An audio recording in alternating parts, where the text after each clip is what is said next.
Hi everyone. I hope that you're okay. Sorry for a bit of delay that we just had some more people joining. So the more the merrier. I hope that you are well. And I'm welcoming you to this AI, beginning your journey with AI art. So together, I will try to present what is AI art, how it relates to, data visualization, data art, like what does it really mean? And then we'll work together. Hopefully it's an interactive workshop and we are a small crowd. So I think it's really cool if you can tag along, follow and really ask question. Don't hesitate to interrupt. It's not supposed to be a webinar where I talk for 3 hours. It's supposed to be something more interactive. So don't hesitate to put on your webcam, take the mic when you have any questions, and we'll get started. So first of all, can you all see me and hear me well? If so, you can raise your virtual thumbs either on the camera or with your Zoom buttons. Okay, we have some thumbs. Cool.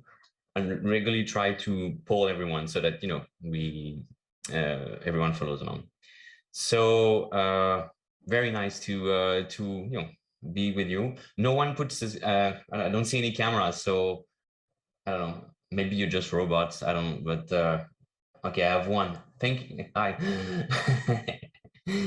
But okay, all right, let's get started. So just a bit about myself. I'm currently working at EPFL. I have 2 jobs. I'm a head of research valorization there. EPFL stands for the Swiss Fédérale Institute of Technology. I also work in the lab there in the AI. I'm a senior applied scientist. I did my PhD there a few years back, and I teach data visualization. And most of my job, half of my job is doing research in AI, and the other half is to be a data artist. So what is a data artist and how does it relate to what we are currently talking about? So before we talk about this, I just want to make a quick poll. Okay, do you guys know data visualization? Does it ring a bell? I think it's, raise your virtual thumbs if it's something that you are familiar with or that you manipulate even daily, or if you don't know anything about this, let me know also in the comments. But because I don't really have like the background, so I'm trying to adapt like the whole workshop depending on how you stand on. Are you more like a technical crowd, or more like executive or curious? This is probably everyone here works with AI in a way or the other, but at different levels, right? So yeah, I was saying my background is in data science, but then I switched to data visualization, then to data art, and I do data art and AI art at the same time. So just to be clear on the definition, when I talk about data visualization, I talk about this thing here that we see, like all this maybe Tableau, right? It's something that is software that is prevalent in the industry. And if we talk about data visualization, we mainly, what is the purpose of data visualization? Well, the first purpose is to communicate data. So we try to take spreadsheet databases and we transform them into visual artifacts so that we communicate better with others. The second use case could also be exploration. If you're a scientist, if you work with AI, you are very accustomed to doing some charts just to explore the data set that you have in hand. So it's not necessarily to communicate to the general audience or your stakeholders, but to explore your own data set.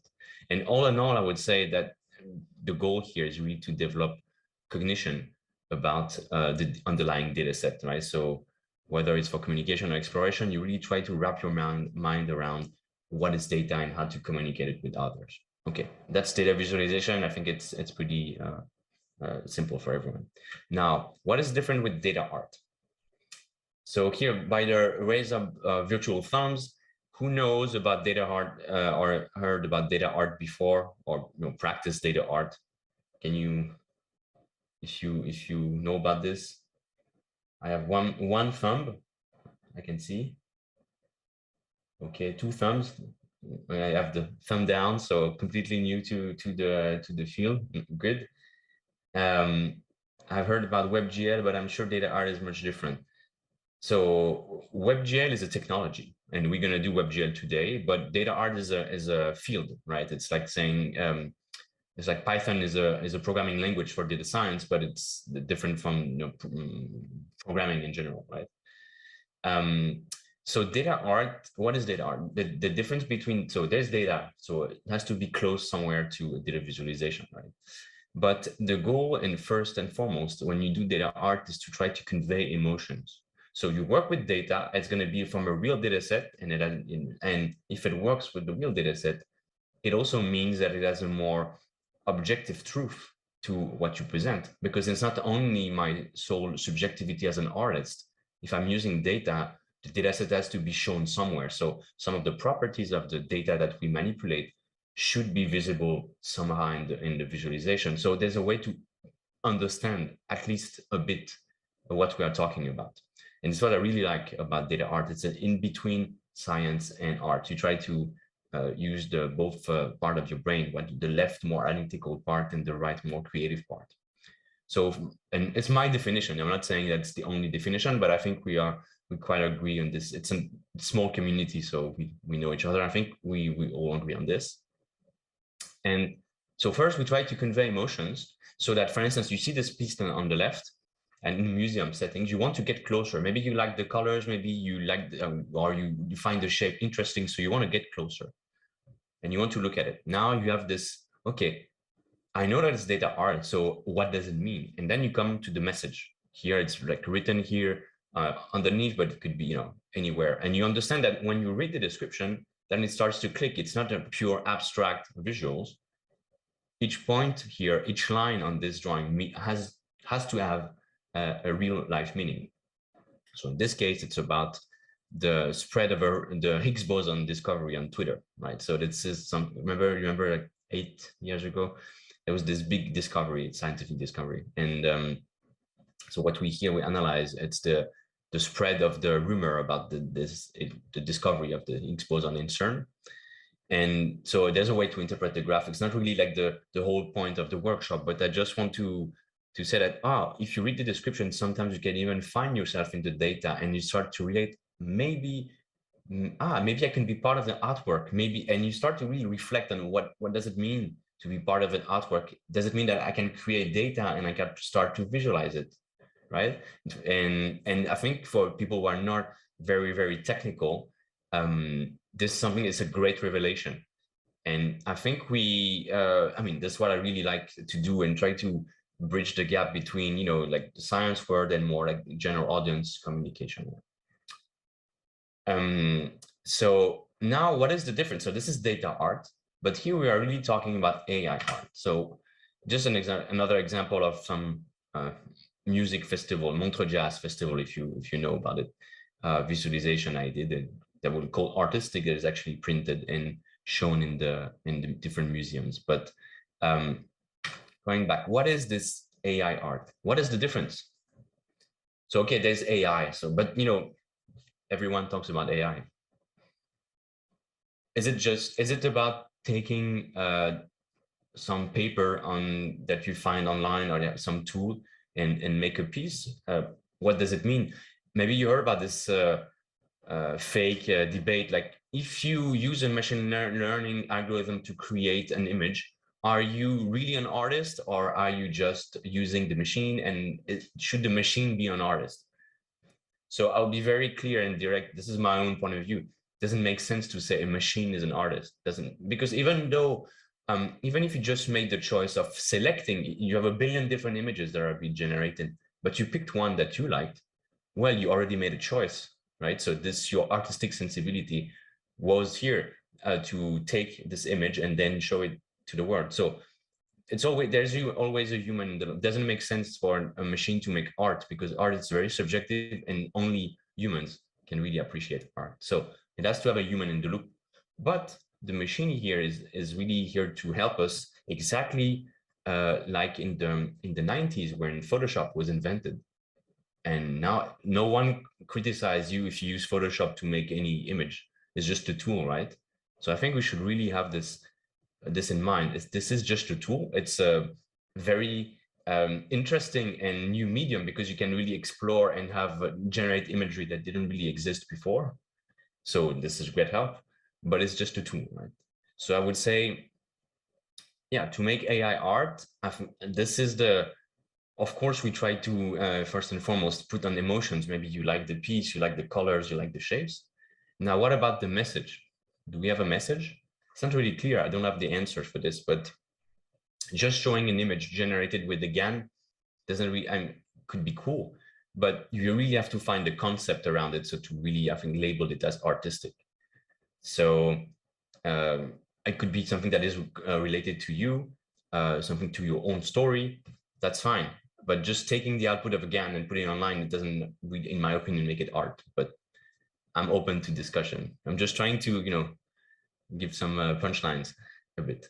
And what about cognition? This is my own take. I use AI art to, once again, to bridge the gap between science and to basically communicate science to the general audience.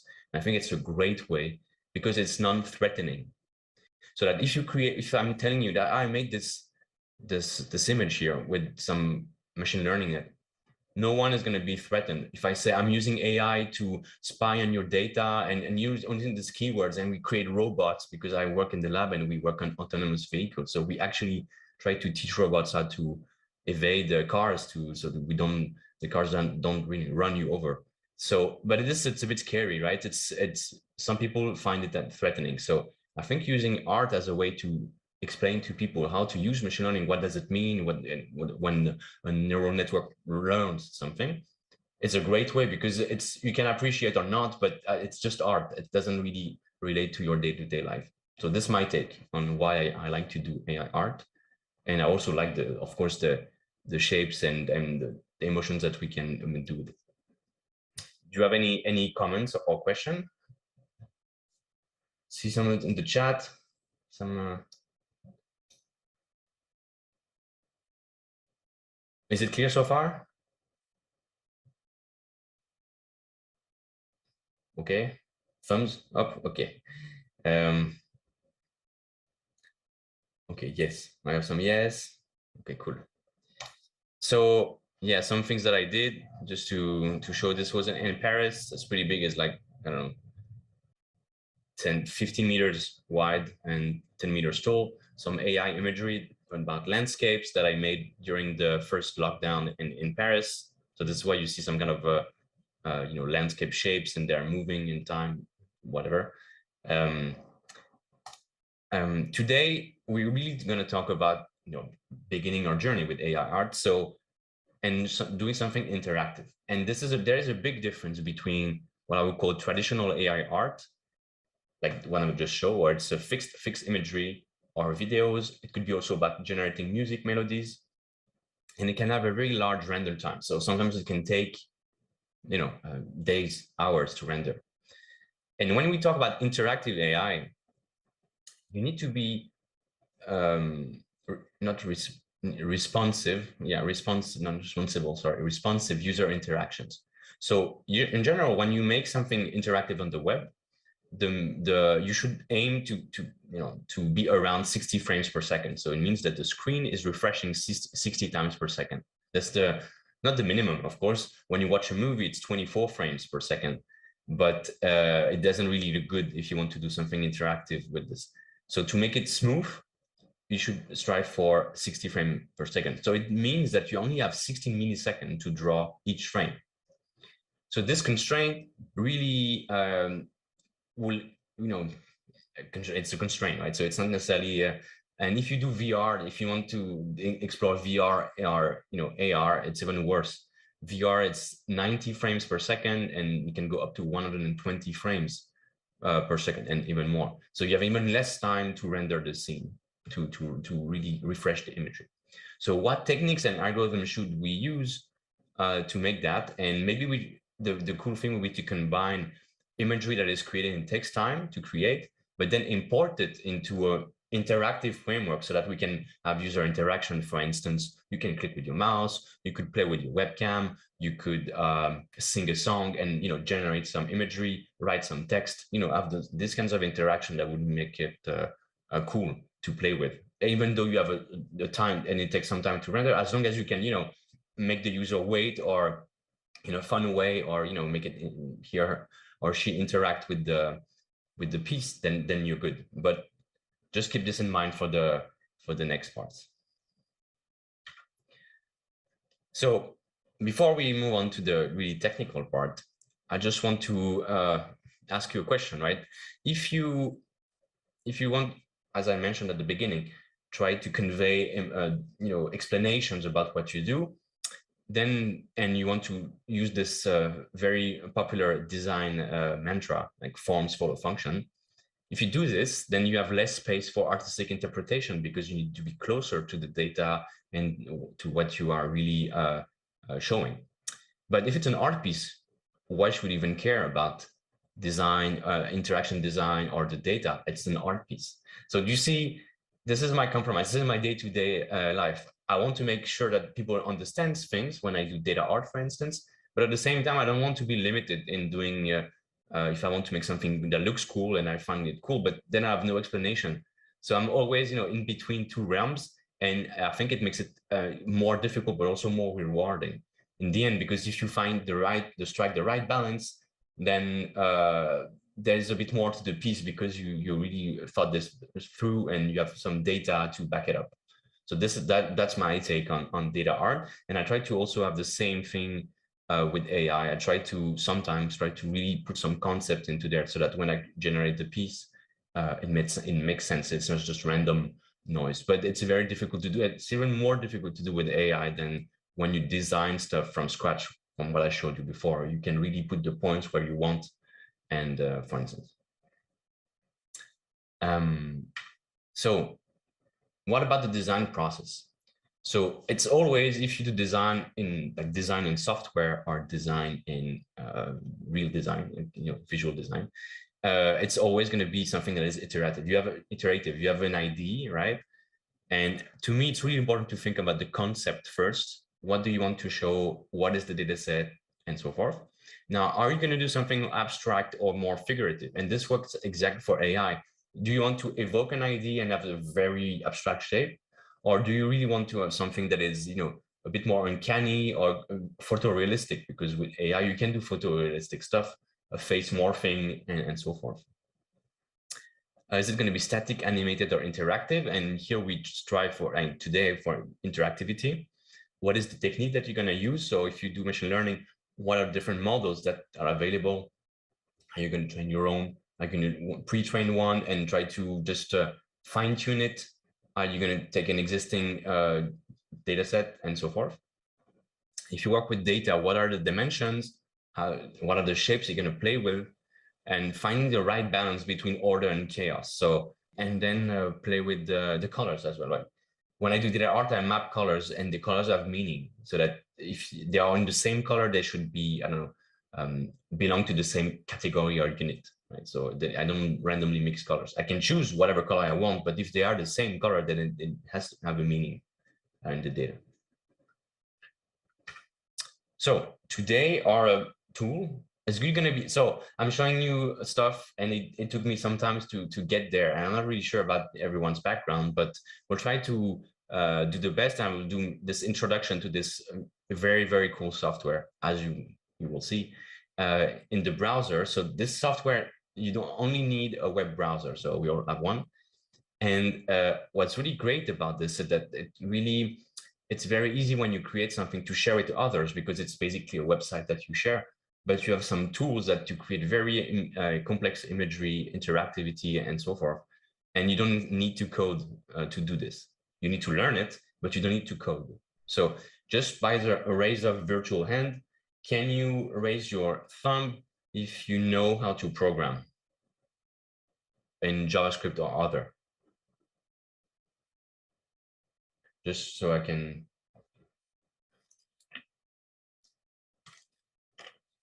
Okay, say a third, or maybe a bit more. You have yes in the chat.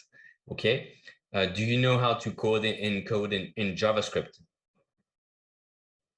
Just JavaScript now. I have 3 hands. Okay, some people are already used visualization library like tech-savviness or so. For those who know how to code, it's also very easy to expand the framework and create your own blocks that you can reuse in JavaScript. So what is this software? Let me show it to you. So, and let's create an account together, right? So if you go on Cables.gl, you will not, this will not be the first page. I will try to go on Cables.gl. I'm putting the link here in the chat and create an account. So it's just register on the right, login register, just register for an account. And then when you register, you check your emails, you should reach this page basically, which is the start page. So what is Cables.gl? It's while I'm talking, you can do this. It's a node-based visual programming framework for data visualization, creative AI, and web audio, so audio stuff, and motion graphics, I would say in general. And instead of having to code, because you still need to organize your thoughts and have some logic, you basically put blocks like Lego blocks in the patch. It's called a patch, cables and patch. It's the maybe you remember the old synthesizer, right? So you had patches and cables. This is where it comes from. And each block that you put here is actually correspond to a bit of code underneath it. And as you can see here, maybe full screen, you can create a very amazing interactive stuff. This runs live in your browser and it runs on your phone. We tried on Apple TV. I even tried to put an Apple Watch. Didn't really work well, but it works pretty well usually if you can run your web browser. So don't hesitate to let me know if you cannot really register or anything. But yeah, I'm just showing you some examples here. So it's a free tool, by the way. And notice here how I can move my mouse around. Can you see? And the whole scene basically reacts to what I'm doing, right? Can you see that? Like, does it not? Does it go works well with Zoom? Or let me know. Otherwise, right? So yeah, and basically it's an amazing framework. It's a bit choppy. Yeah, it would be Zoom. It will destroy the frame rate, but if you run it on your own, it will run it smoothly at 60 FPS or more. But as I mentioned, the tool is really open, so it's free. It's really free. What you create on the tool is yours, so you can put whatever license you want. But it's really that the community is really about sharing stuff. And we have a Discord channel. People can join, ask their question, and you can really inspect everything. So this patch, this project that I showed you is just this. So it seems complex, right, visually, and it actually corresponds to great, I don't know, more than 1,000 lines of code. But this is what you only need to create it in this software, right? So just a small block with different, Lego blocks with different names. We're gonna see a bunch of them. There are more than almost 2,000 of them, so we cannot cover everything. But just to show you, we only put this, there is no code, and you create this interactive visual that you can share, put on your website, export as a standalone piece, put in a museum, and that's it. Very simple. Are you, is it okay for everyone, registration? No issue. So you should be all here, right? Can you raise your thumb or talk if it's not the case? I don't know. So yeah, and I also, I run a YouTube channel. There's a Cables channel, and they have more than 200 small tutorials. I also run my own YouTube channel, and I give more like longer tutorials, like 30-40 minutes stuff, where we have this intro, are really doing intro to cables, and we change the background of our visual according to the weather. I'd always try to have this kind of data in mind. And today we are here to make some kind of AI. So we're basically, I'll show you how the project works, and then we'll try to call an API. So to call an external AI service that generates imagery, download the image on the fly and let the user have like a slider to change the image and being generated on the fly, and then apply some effects to the image so that you can move around, have some textures effect that you can apply, and then you can share your patch, and yeah, and hopefully everyone will like it. Okay, so this is Cables.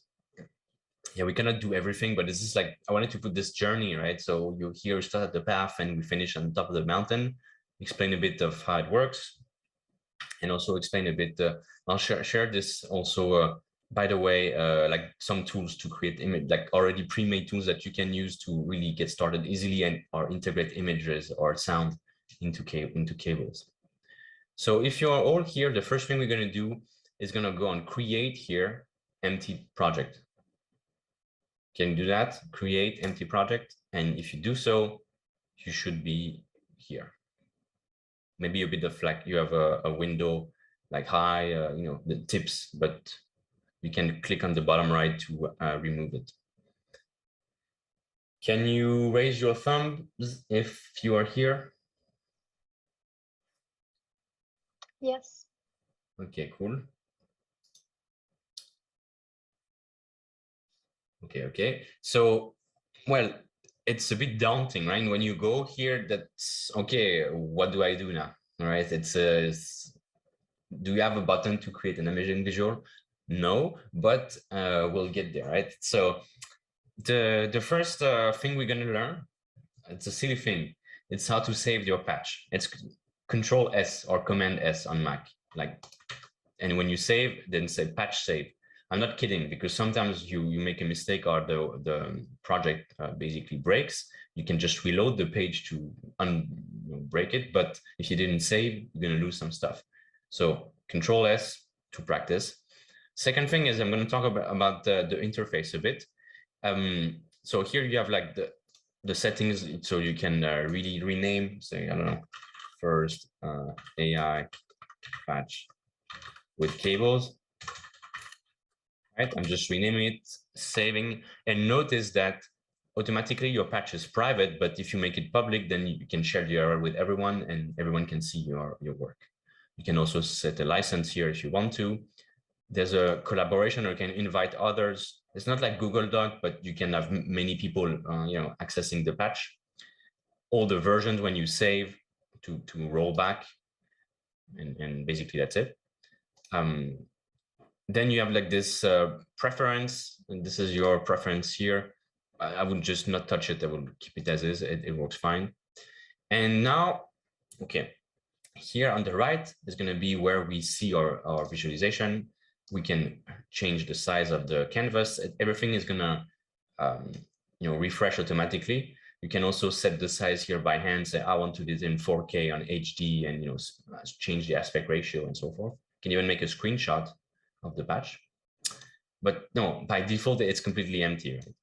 So how do you put nodes? So it say press escape to add operators. I don't like this shortcut in all this node-based visual software. It's usually tab. So on your keyboard, the tab key is next to the Q key, right, on the left.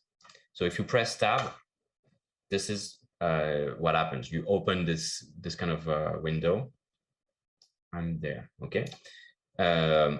And you notice that there's like basically a kind of big library of different blocks that we can use. And the first one we're going to use is the one that you use almost all the time. It's called the main loop. So I'm just typing main, and it auto completes, and then I can just either click with my mouse or use the enter key to put it on the patch. So if you have a mouse, it's better. As I mentioned in the description of the workshop, you can do this with the trackpad, but it's more tedious than having a mouse, by the way. So can you, right? So everyone here should have a main loop. And notice that when I click on it, I have this new panel that opens, right? This panel of all the options are. How to create the main loop? You press the tab key so that you can open, and you just type main loop here, and then you add it. Okay, so we have this main loop. This is it's needed because this is where we, as I mentioned before, clear the page and refresh it at least, hopefully 60 times per second, right? It's a trigger all the other operators, all the other blocks, every frame to create smooth animations. This is the renderer. And notice two things. First, we have inputs and outputs. We have all the inputs are on top, all the outputs are on the bottom, obviously. They are color coded, so then when they are light green like this, it's either a number or a Boolean, like true or false value. And by default, you don't need to touch anything. It works pretty well. You notice that the output, it will give you also the width and height of this. So if I resize it, this changes automatically. Okay. So the first thing we're going to do is just to change the color of the background. So how do we do that? We use another op that is called clear color. And you can ask, why is it called clear color and not background color? Well, this is because it ties to the underlying WebGL implementation, which use the function clear color, which comes from OpenGL, invented in the 90s, which is also called clear color. So the name really relates to the underlying technology, I would say. So to change the background is called clear color. So once again, I press tab, I just type clear color and I press enter to add it, or I can click with the mouse here. Now, when I am here, I have some new options here, 4 different inputs. And if I just click here, I can also change the values here with my mouse. So I'm setting this color to this kind of red. And first thing that you notice is that nothing seems to change. So I'm changing the color or something, but this is not connected. And that's the whole strength, like the whole thing about cables. You can really have a very big patch, and I'll show an example of a thing that I use daily. But to make it work, you need to connect. So this main loop tells you trigger all the other ops, and to trigger, you basically need this yellow cable.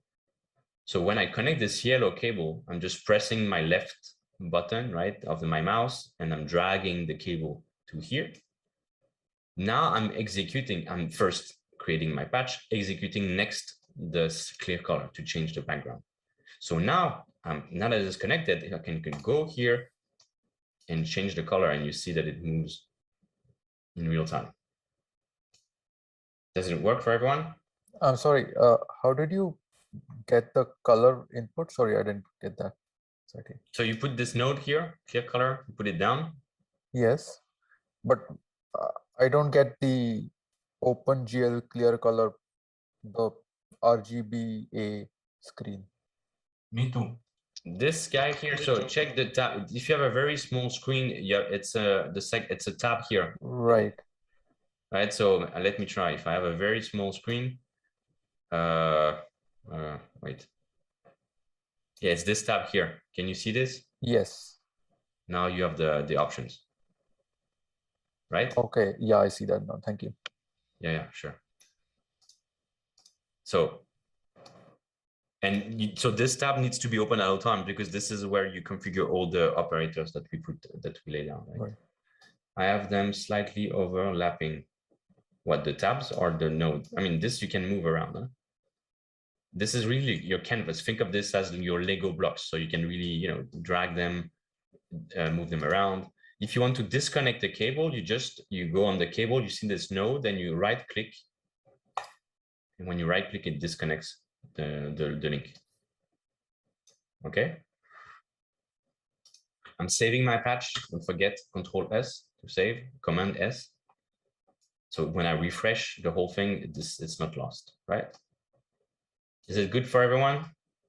So, okay, now I have connected one cable so that, and you understand that everything would need somehow to be connected to this main loop so that it's going to be refreshed at every frame, right? So for now, we just have this clear color. And you notice that I can change the background by hand. I can also click here with my mouse and drag some values. But what if I wanted to animate this background automatically? What would you use to do this? Conceptually, I want to animate my background automatically.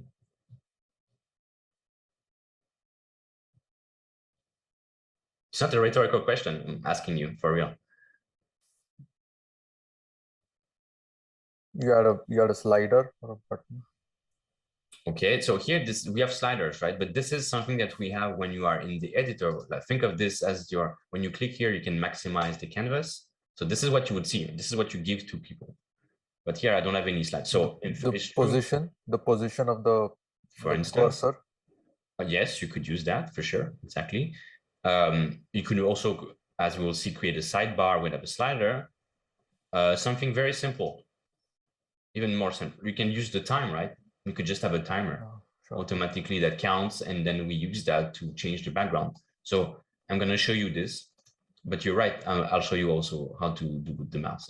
You can do it. So in parallel. So, okay, if I want to put a timer, I'll try timer. Fortunately, that's exactly the name of the app. And notice that when I put it automatically, it starts to count, right? So this is the number of seconds elapsed since I put this timer node, or when you reload the page. If I click on reset here, it goes back to 0 and it counts. So if I put this timer, and now I want to put this, and it increases, right? It never stops. It's a number of seconds. And notice that when I move my colors, they are basically normalized between 0 and 1. 1 is the maximum red value, green, the maximum green value, and blue, the maximum blue value. This is the alpha, the opacity. So here, all the values are between 0 and 1. But this timer here is counting forever. So do you know of a way to basically make this so that it stays on, I don't know, between -1 and 1 or 0 and 1? For those who do programming, I think this should ring a bell. Yeah, limits to it. Okay, you can say this one here doesn't really have a limit, but you could say if we go above 1 second, then stop. But then it will just rapidly change the background and it stops, right? Yeah, you can clip it, but so I'm giving you the first trick, and when we do generative art or other type of art, we kind of loop it. And how do you loop it so that it's smooth? How do we make it so that it's gradually changing? It's a thing that we use all the time. Right, the for loop. If else. No, how do you make a smooth animation out of something that counts? Here, it's always increasing. It's a monotonous function. It goes and increases. Think of something that really makes smooth curves out of, just like this. If you think of smooth curves, you think of sine wave. Yes. So for everyone, this wave that goes between -1 and 1, like a waveform in general, like a pure waveform. A sigmoid function, sure, but sigmoid function doesn't really loop forever, right? But a sine wave takes an angle, an input, and basically it just loops around, turns around a circle. So if you put 1 billion in an angle, it doesn't matter. You would make, I don't know how many turns, but you will always go back to your origin point. So the cool thing about the sine wave is that when you put a timer or any other value in it, notice that this is my 56, but this guy here, the result is always going to be between -1 and 1, right? Let me put this here. By definition, this is exactly what a sine wave does. And you see rotation around the circle. So now the cool thing about this wave here is that it will never go above 1, but the bad thing is that it goes to -1. And my colors here, they can only be between 0 and 1. So how do you take this thing here now that is outputting, between -1 and 1? And how do you make it so that it goes between 0 and 1? Add the filter. Okay, apps. Okay, so apps stands for absolute value. Then I have someone +1, then divided that by 2. And so let's make the 2, right? So if I want to make an absolute value, it would basically, when something is about to go below 0, it just multiply it by -1 and it goes up. So I'm putting here apps, and notice now look at the shape of my curve here. It seems like it's almost bouncing, right? It's coming up to 1, and then when it's about to go below 0, then I'm basically using that to start again. So I'm going to put this in the red value here and put everything back to 0, and we should have this kind of animation, or it starts to bounce basically, right? Someone else mentioned, Lisa mentioned +1 and then -2. So this is another good point here. So look at something very cool that you cannot really clearly do with programming. Now I want to keep both functions. So I can basically take here this guy, and I want to add 1. So I'm going to do sum +1. So I'm going to add 1 to the sign. So now my function is going to go between 0 and 2. And now if I divide it by 2, you agree that it should go between 0 and 1, right? Something that -1 + 1 equals 0, and the other bound was 1 + 1 is 2. Now I'm divided everything by 2, and so this should go and be also between 0 and 1. But look at the form here, like the shape of the wave here. It's not the same as what we had before. It doesn't bounce anymore. It's very, very smooth, right? So this, if I replace this, is giving me another animation curve. And basically here we are touching on all generative art. It's always about creating function or loops, kind of animation that you play around and change the parameters, and then you make smooth transition in colors, in shape, and so forth.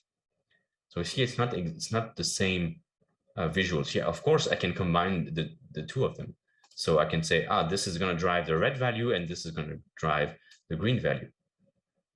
And notice here, I have basically the same timer, but I have 2 parallel threads, and I can have as many as I want. And I don't need to disconnect. I mean, I can just disconnect stuff, but this is always executed and lives here.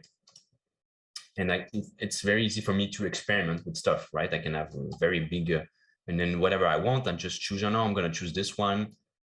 What about if I change the frequency of my sine wave and make it faster, right? So if I do this, check the waveform here, it goes up and down faster than before because I'm increasing the frequency, right? So you can start to play with this by both playing here in the editor, but also by changing the parameters and have different threads all at the same time. And I don't need to repeat anything. I'm just taking and creating different cables underneath it. Questions? Does it make sense?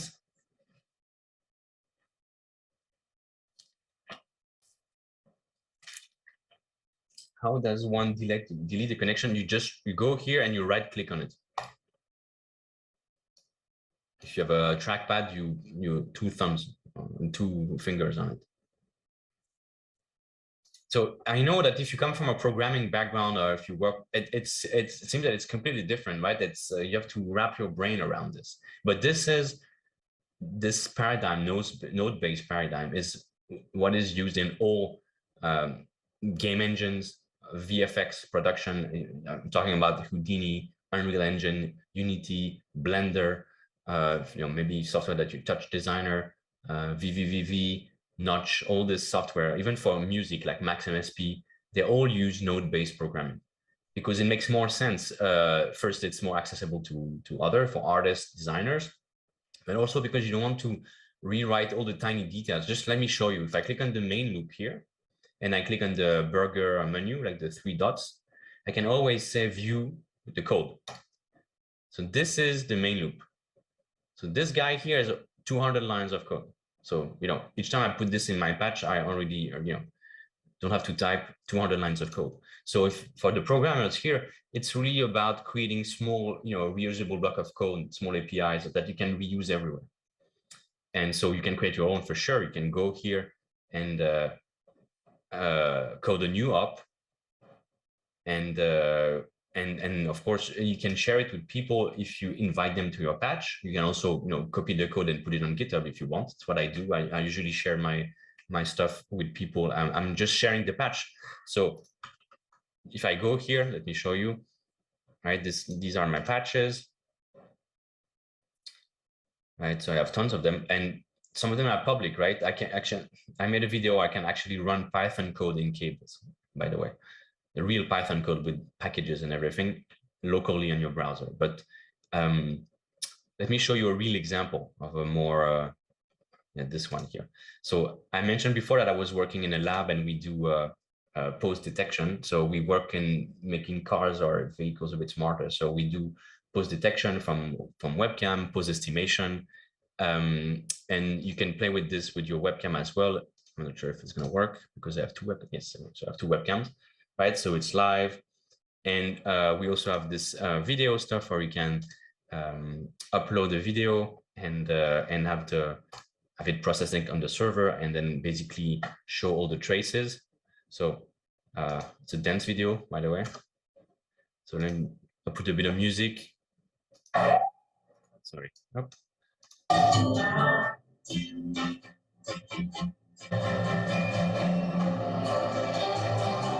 So some of you are dancing, and so this is made in Cables, and you can also show and all the trace the joints over time here, right? In this 3D work, I can save it, and you can. So it's not about creating only AI or art.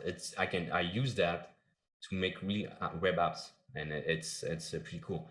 Recently, I mapped a CSS framework, so something to create buttons and UIs that you see on the web inside of Cables. So to me, it's really I don't know. I love this framework because for once, I've been programming for the past 15 years, and I don't know. At some point, you get a bit tired, and when I play with Cables, back when I was just starting, and because I'm creating blocks and I'm reusing them over time. So now I think I've built 134 blocks that I reuse in my projects, and then it's going to get easier. The more blocks that I have and the Cables community contribute to, the easier it gets to create interesting apps.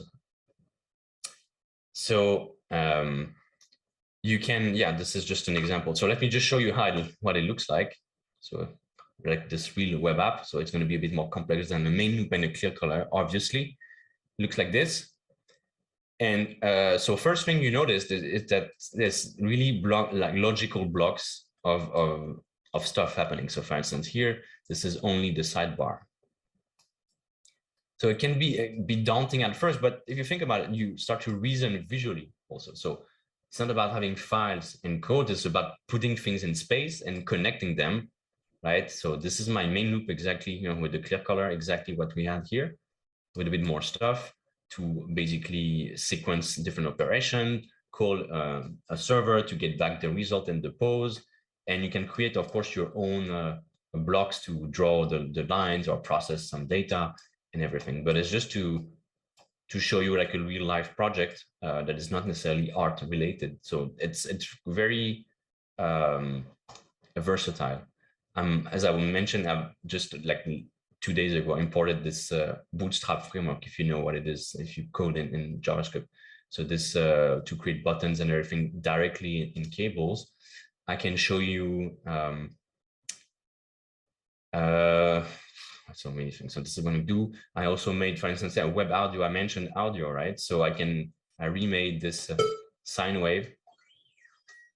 And you can actually, it's really cool because you can have now interactive music. You can map visuals to music, like doing, remember in the Windows or Apple or or Winamp, you had this background that was audio reactive, right? So you can do this. I use that to create a custom data visualization, completely custom from scratch. And so I'm just showing you like the realm of possibility before we go back. You can load 3D models for sure. I made like this drum machine. I'm sure it's going to work, but made a video about this.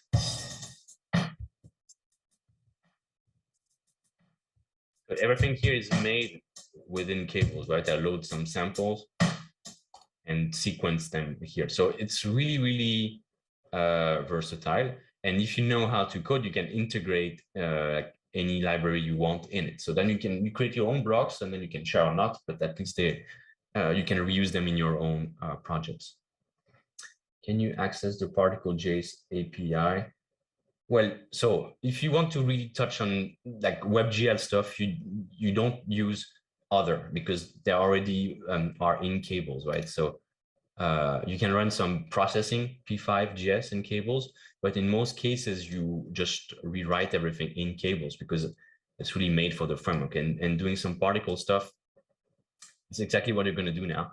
So you'll see it's not that complex. Really depends on the level of details you want to what you want to do with this. So is it okay so far? Yes, thank you. Don't hesitate to interrupt, right? Okay, so clear color. Okay, now it would be nice if we could make, the first thing when you create some kind of first time you use a patch or a library, you create a cube, because then you can really see that, okay, I really have things in 3D. Now, just for now, we're just changing the background. Now I'm going to put the cube down. So I'm just typing cube. And I have this cube here. And I'm connecting, it needs a render. So I need to trigger it. And when I connect it, I have this cube. So I'll let you guys do this. And first thing we noticed, and so we have these panels, we can play with the width of our cube, the height, and the length. But I'm not sure if you see that on your screen, but to me, it doesn't really look like a cube. It really looks like a rectangle so far, right? What we are missing is the sense of depth, right? We just have a rectangle on the screen. So how do we, why? Why do we see a rectangle in the cube? Can you guess? Because it's not moving. Yes. One side of it. Yes, it's because, we only, actually, this is what we do, right? So let me, I think you can see me. So I always use my two pigs to illustrate stuff. So imagine this is our cube here. Our camera, by default, we have this camera that we see here, is exactly in front of the cube. So of course, we don't, if we want to make the side of the cube, we need to either rotate or move the cube in space or move the camera around, right? We can film a scene or the scene can move. So I'm going to show you how to do both. So for now, we can only change some of the parameters of the cube. Now, if I want to transform, basically move, rotate or scale my cube in space, I will need to add this node called transform. And the name also comes back from the OpenGL, so this is why it's called transform. If I put sorry, I didn't show you this, right? Now, if it's just one input and it's easy for cables to understand it, I'm just dragging the node and putting it on the cable, and it's put in the scene. If I want to remove one, I can just shake it. I shake it with my mouse, and then it go and unconnects. So I'm putting back my transform here, and we have this small gizmo here. So with this transform, now I can really play with the position. Notice that before, what really happens under the hood is that you put your word at a specific location, and then you draw the shape, any shape. If you want to put it somewhere else, you need to say, hey, go to this location in space, and then draw it, and then go back to the original space that you had before. So that's why you need to transform basically the coordinates before you draw the shape. So you go here, and I'm saying, hey, move to the left, right? So when I move a bit to the left, we start to see some perspective, right? I can also scale the cube a bit. I can rotate, but still, if we do this, so we start to see some perspective, but it doesn't really look good. So there's something also missing so that we start to see the cube correctly. Can you guess, for those who know, what is missing? Okay, shadow. We don't have any shadow. So in technical terms, we don't have shadows, that's for sure, but we don't have also what we call the material. So we don't have a way to render how the cube looks like. Is it made of wood, of glass, of brick, of an image? For now, it's made of nothing, right? So we don't have any shadows, and it's just blank. So we need to put what we call a material, and we need to put this also before we drawing the shape. So we set all the parameters, and the last thing we do is drawing the full shape, basically with the colors and the position and everything. So to do that, we need to apply what we call apply a material. So what I'll do is just type material, and you notice that we'll have a bunch of them in Cables, right? So a simple material that you can use, it's called a Lambert material. It's one of the simplest one. And basically, it's a simple shaded material. So if I put this here in the middle, now I finally start to see shadows. So now I start to see the front face, back faces, and everything. And I can just change the diffuse color, right? So it's like the shape here is reflecting part of the, not reflecting, but diffusing part of the color. And I can change it like this. Is it okay for everyone? This thing here.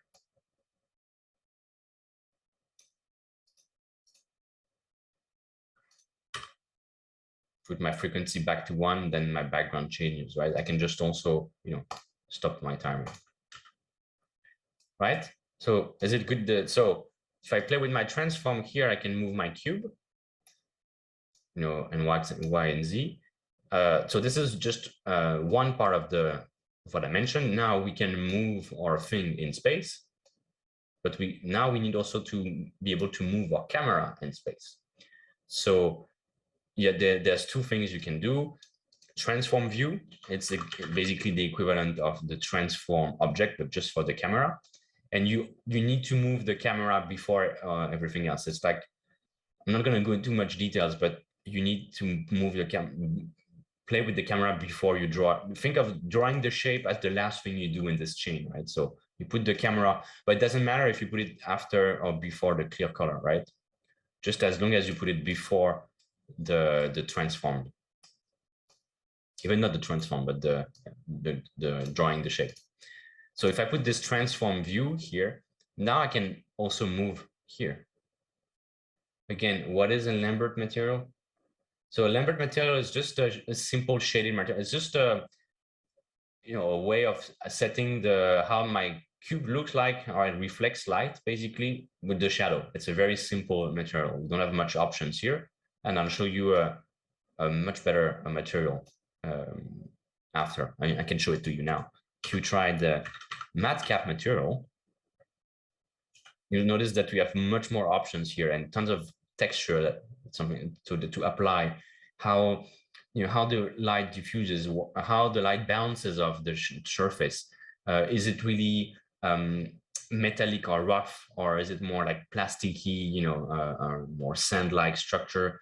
How does it, is it opaque or transparent, translucent?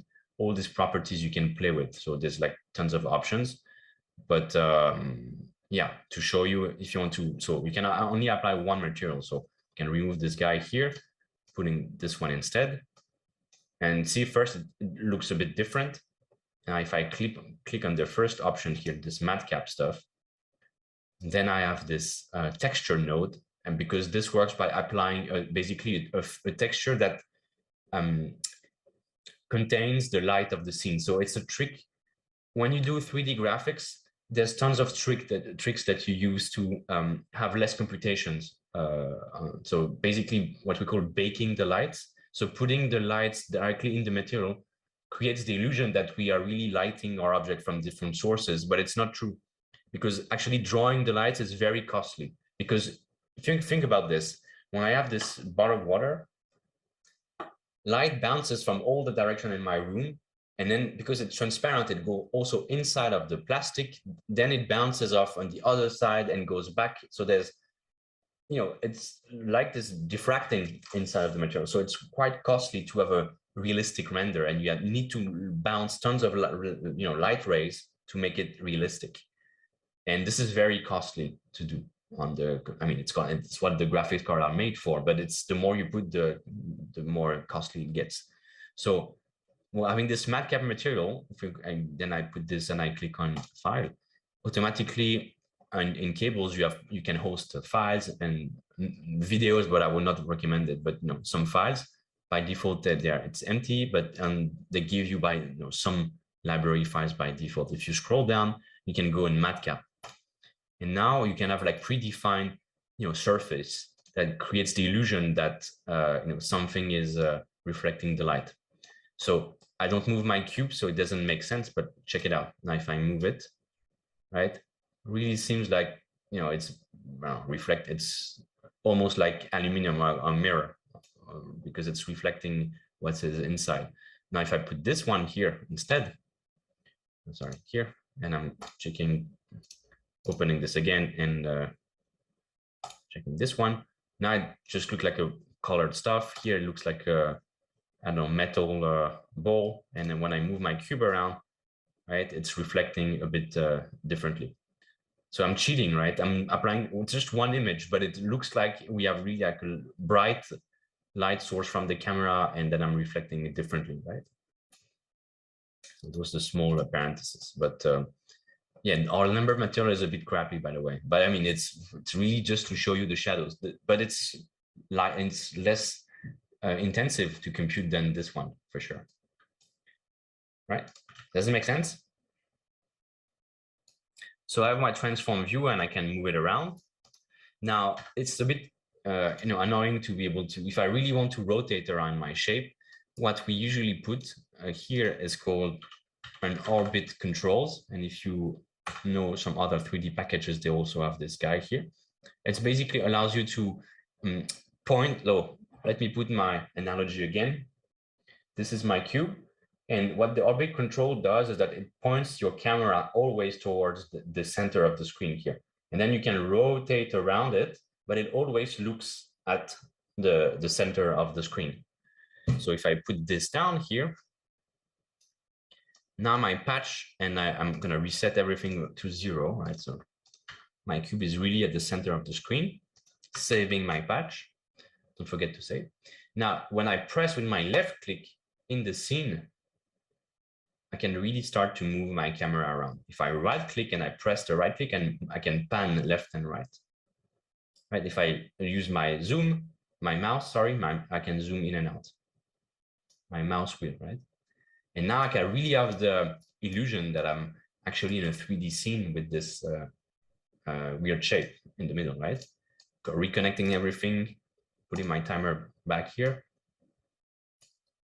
And I have already an animated patch, right, with the thing that I can control with my mouse.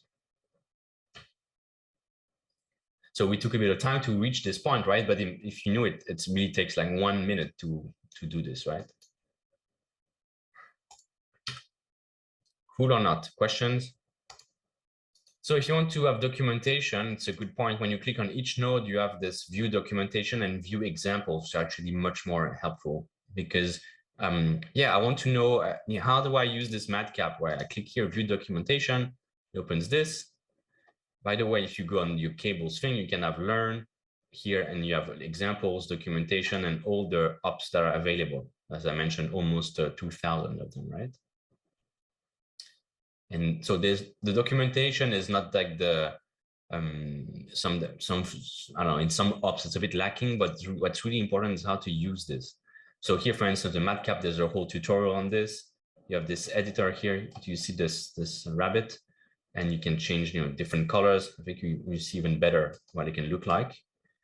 And you can change, you can add more, switch different texture, as I mentioned, like more plasticky or or whatever. And you have also examples here that are using this. What are the public patches that use this particular op?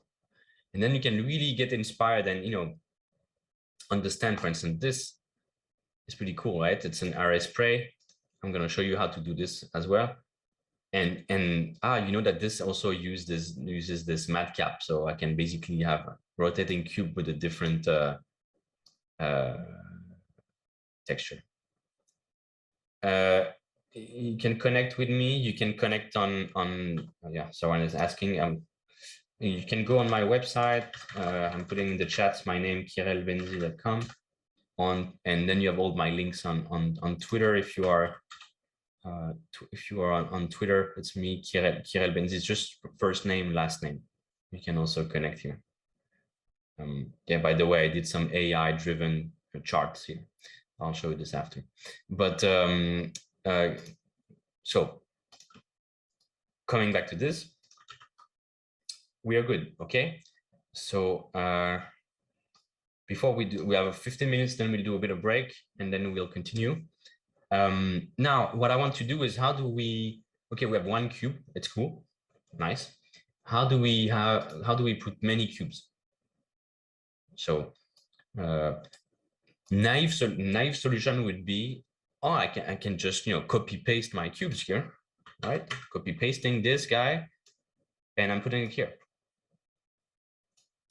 and then nothing happens. Why? I'm guaranteeing you that they are both executed there. If you don't want to believe me, you can use this F key, which is the flow mode, and you can actually see how the code executes. If I put back my timer, you will see that it's also animating. If I wanted to pulse, you would see like pulses. So you see that my code is flowing from the main loop to both cubes, but there's only one cube on the screen. Can you guess why? Do you need to create a new tree now? You don't need, you can put this here as well. But still, why do we have only one cube? I'm assuming it was copied to the same visual space exactly. So here, remember that we have the same transform. So we are basically in the same position in space. So they are being drawn twice at the same spot. So we only see one. Now, if we were to draw with two different transforms, what we could do is move this around, and add this sequence up, which just helps us really, sequence operations. Say, first we're going to do this yellow branch, and then we do the other one. So I'm putting this in the middle, and I'm saying, okay, disconnecting this. First we do this guy here, and then we go and we do this other cube here. And first notice that now this one is on top of the other, and it's, so it doesn't have any material. So maybe I want to have the cubes to have the same material. So what I'm going to do is I'm going to disconnect this and put the material on top of here. So they are both, by the way, new shortcut. If you want to move a cable, you can right click on the cable and drop it here, so that you just move a cable around. So I have one transform here, and I'm going to put this here. And by default, there's no transform, but I can also Control C, Control V, and put it here. And now, put this one here. Saving my patch. Now I have two cubes. Excuse me, can you explain again what sequence is? I missed that. So this is just a way to control the flow of, so before, if you do this, so if you do disconnect this guy here, you can actually draw many cables, right? And do this. So let me show you. You can do this and it's going to work, but it doesn't give you any guarantee of which one is being drawn first. So here it doesn't matter because they are both drawn at the same time. I mean, but sometimes you want to really make sure that first you do this and then you do this one.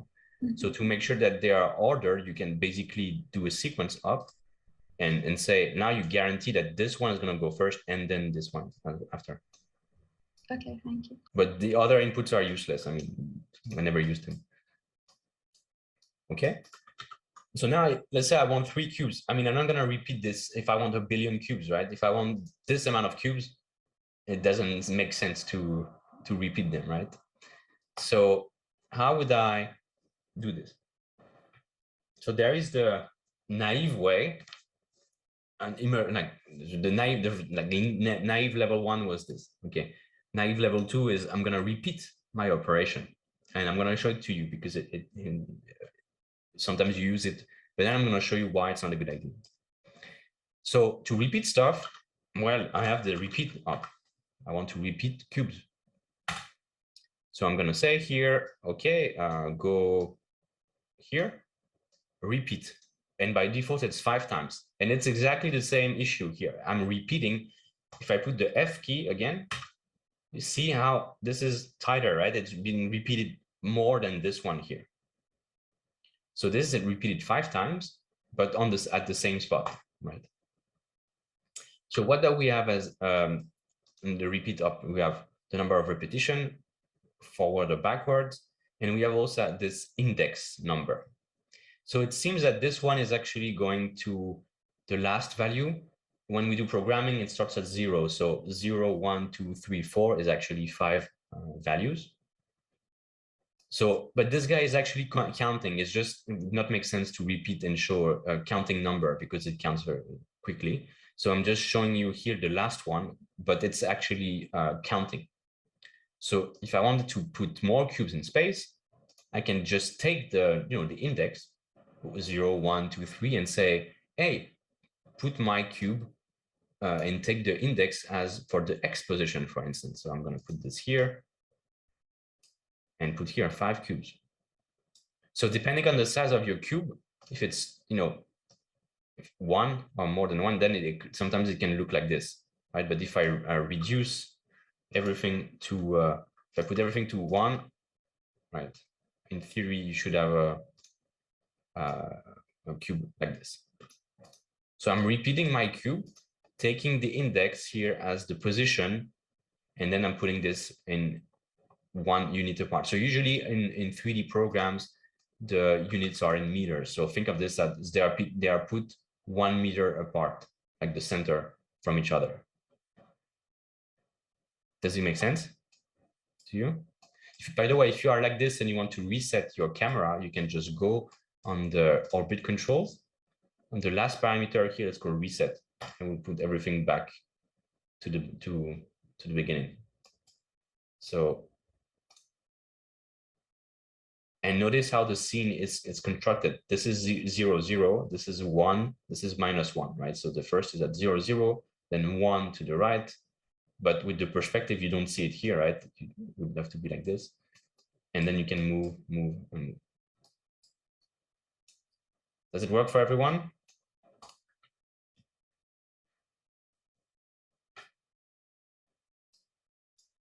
Yes, no?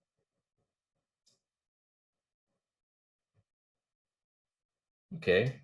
I have 1 yes, but I'm not sure of the others.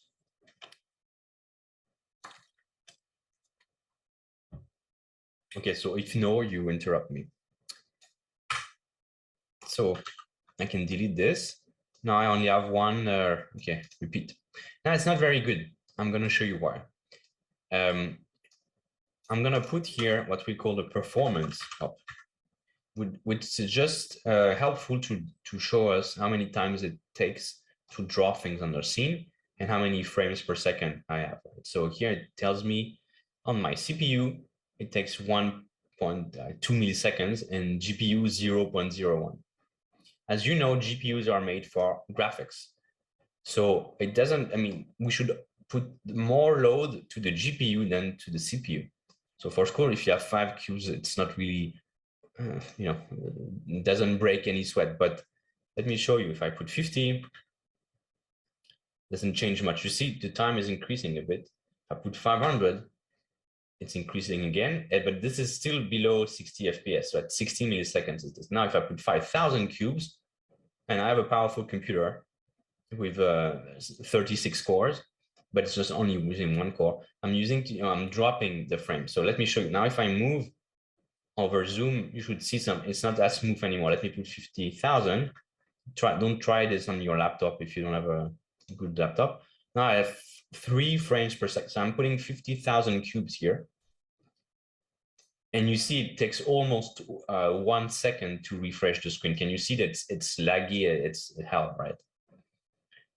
But 50,000 cubes is nothing. With the graphics card that we have now, we can put 1 million cubes easily on the screen, easily, if you have a powerful computer, but still.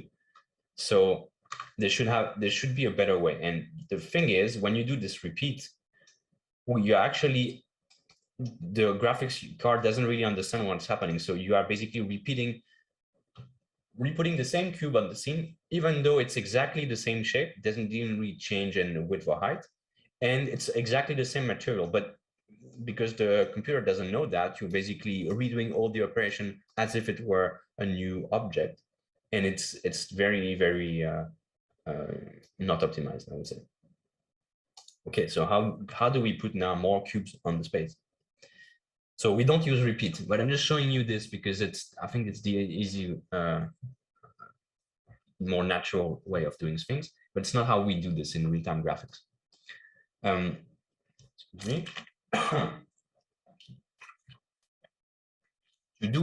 To put more shapes, not a cube, by the way. If you want to put a sphere, you just type sphere, or a torus, or a rectangle, or whatever, right? If I'm putting this here, just swapping and putting a sphere, can play with the radius, the number of slats. So if I put less, it looks like graphics that we had in the PlayStation 1 20 years ago or 25 years ago.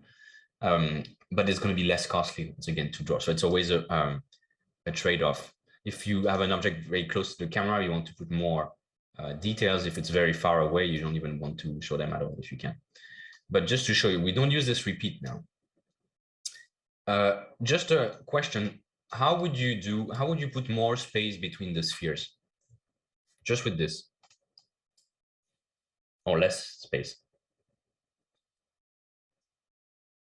Okay, you can play with the radius, but it's not exactly, you can play with the radius, but you can keep the same radius and put them more or less apart, right?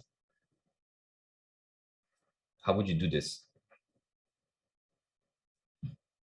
Think of what we did at the beginning. Here we are really putting a bit of math. It's not math, it's an addition, right? Or multiplication. So nothing stops me here from saying, hey, I want to multiply, the index. So it's going to be 1, 2, 3, 4, 0, 1, 2, 3, 4. And now I want to change, this number here. So I'm just multiplying how things behave. And now notice that if I move this by hand, I have some kind of animation. So nothing stops me from taking back my animation and putting it here. Putting my timer back. And I have this kind of animation already. Let me put more slices to my sphere.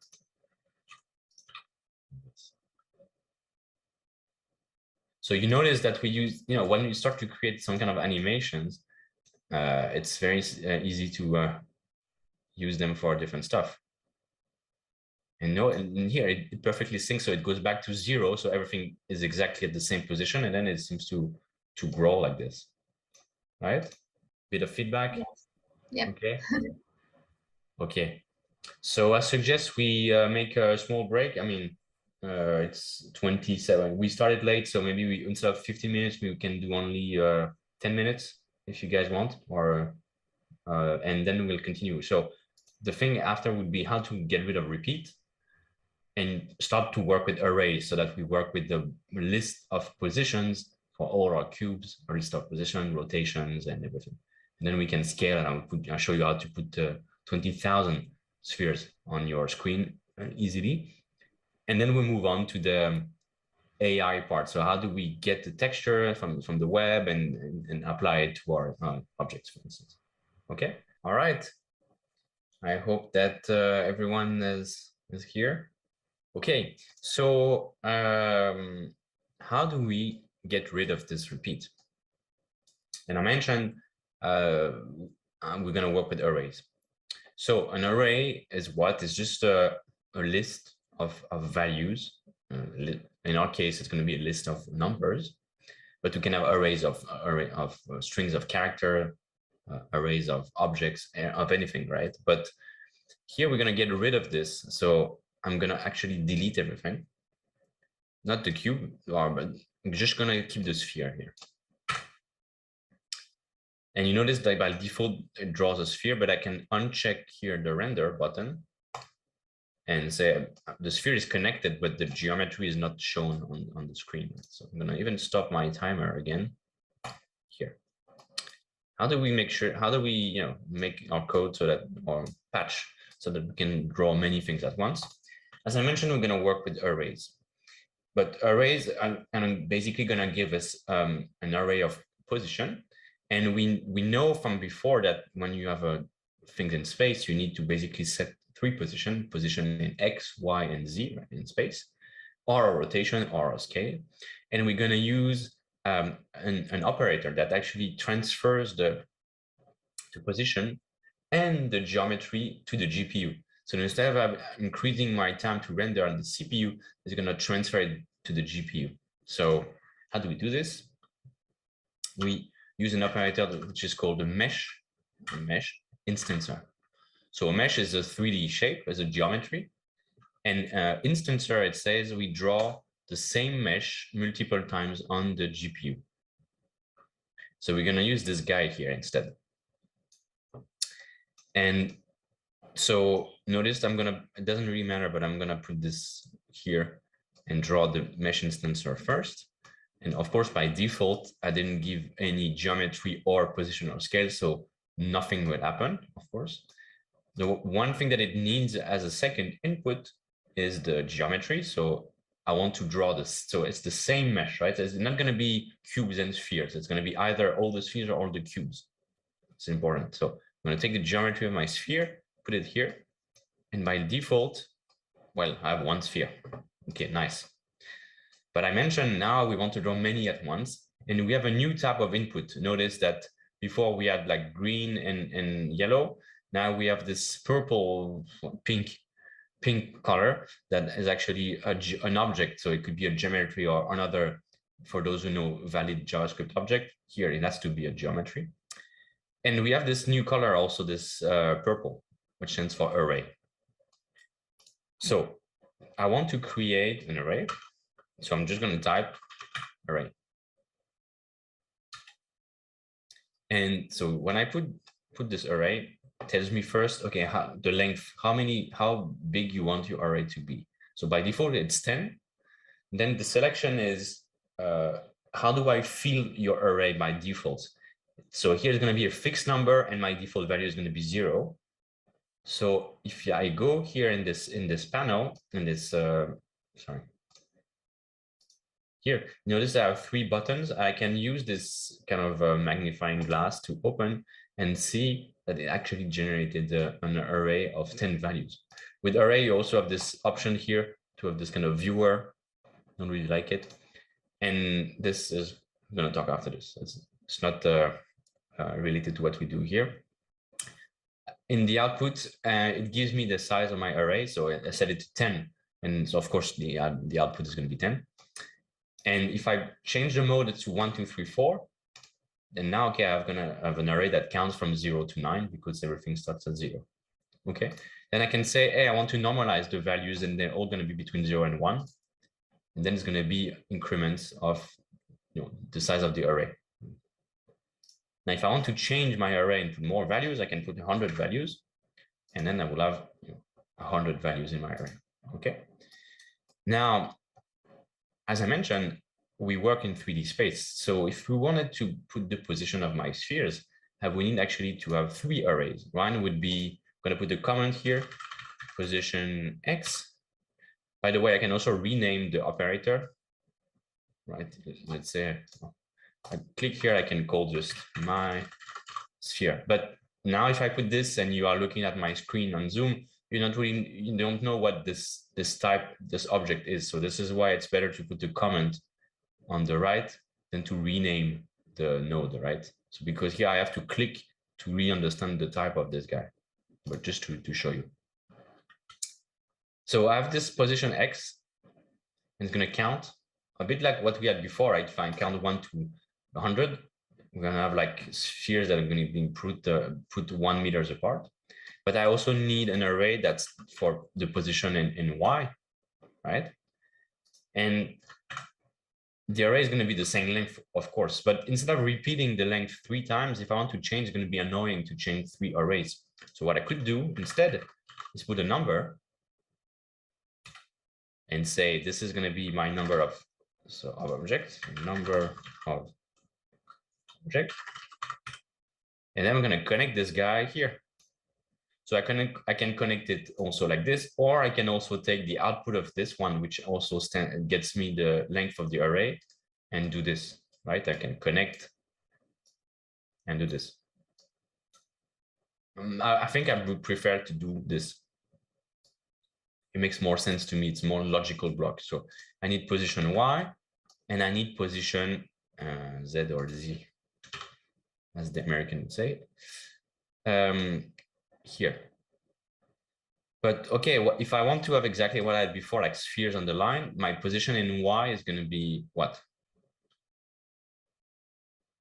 And this is X is going to go to the right, Y is on top, and Z is towards me, or minus Z towards the inside of the screen. If I want to put all my spheres in one line, what is the position of Y for all my nodes? 0 should be the same. 0. Yeah. Okay, 0. And Z? So this is going to be 0. And this guy? 0, right? I don't want it. I mean, they're all on the same plane, right? They're not going back and forth outside or inside the screen, right? So now I have 3 arrays. And you notice that the mesh instancer only takes 1 array. But there are particular arrays that's called an array 3, because for position, scale, and rotation, each time it expects a 3-dimensional array, but put in only 1 dimension. What I mean by that is going to be X position 0, Y position 0, Z position 0, and then X position 1 for the object 1, Y for the position 1, and Z position 1 again. So you put X, Y, Z by triplets into one big array. Does it make sense? I'm going to show you. So I have this guy here. Let's say position Y is 100, and this one is 500. I'm going to use an operator. It's called array pack. That would take, and basically weave arrays together. So this is my first array for X, Y, and Z. And this guy needs to be in the chain, right? It needs a trigger. So I'm going to put this here before I draw my position. And let's show the output of this here. So notice that the array is 3 times bigger, so 300 values. When I inspect it, we have 0, 100, and 500, 1, 100, 500, and so forth, right? So I've basically mixed my 3 arrays together. I'm going to put this back to 0 and 0.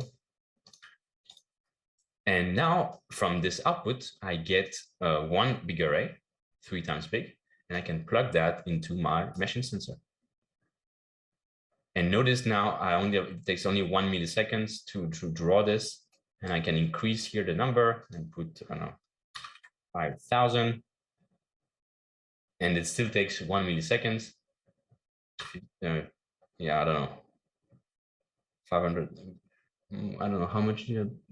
Okay, I put 500,000, which is quite big. So there's another trick to make it even faster. I'm not going to talk about this here, but yeah, you get the idea. Maybe with Zoom, it's a bit laggy, but usually I can put more on the screen easily. Right, this is just 50,000, and doesn't break a sweat, right? It's okay. And this is under 60 milliseconds, so it's still 60 FPS. So 16 milliseconds, sorry, so it's still. I'm not sure if it depends on your computer. Maybe you cannot go up to 50,000, right? But this one here is right. Does it work for you guys?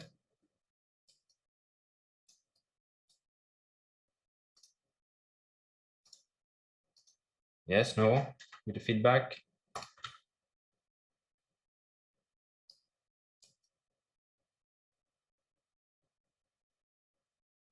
Thumbs up.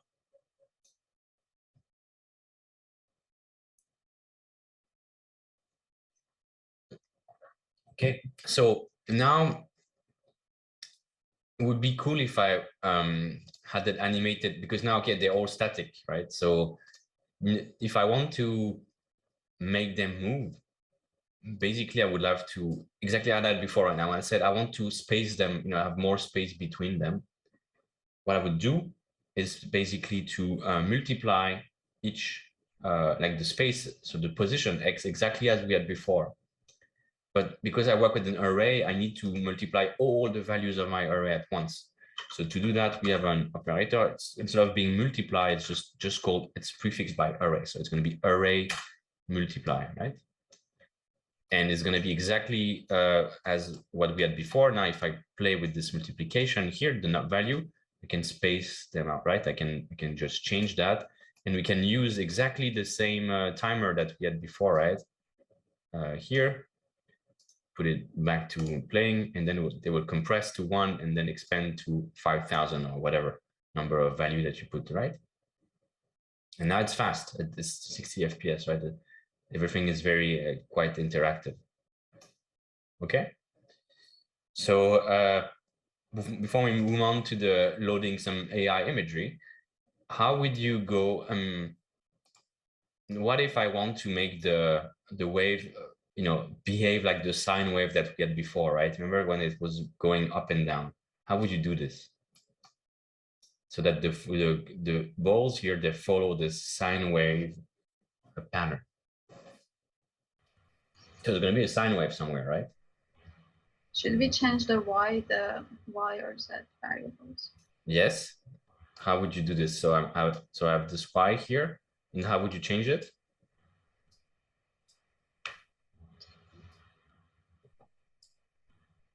So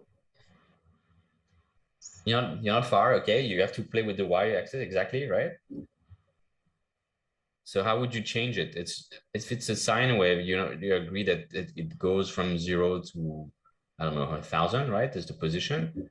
But then the y value is going to be just the sine of this value. So instead of going here, we applied it to a value, we're going to apply it to a whole array at once. So I can say array sine.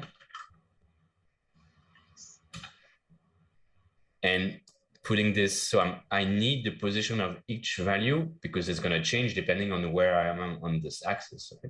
So I can just take that, take the output here of my x position. But sorry, and this guy here is going to be for my x position, and my y, instead of being just the 0 value now, my y position is going to be this guy here. Right?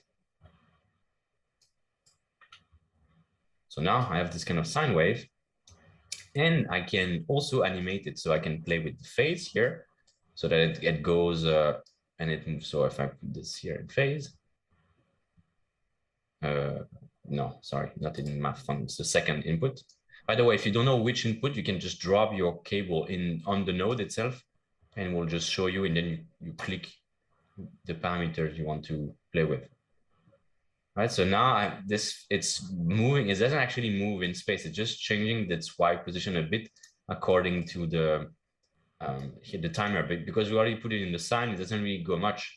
But if I disconnect it and I read the timer value here instead, and I click on the right option here, then this grows and moves this forever, right? You can.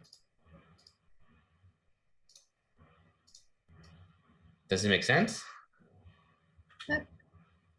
Right?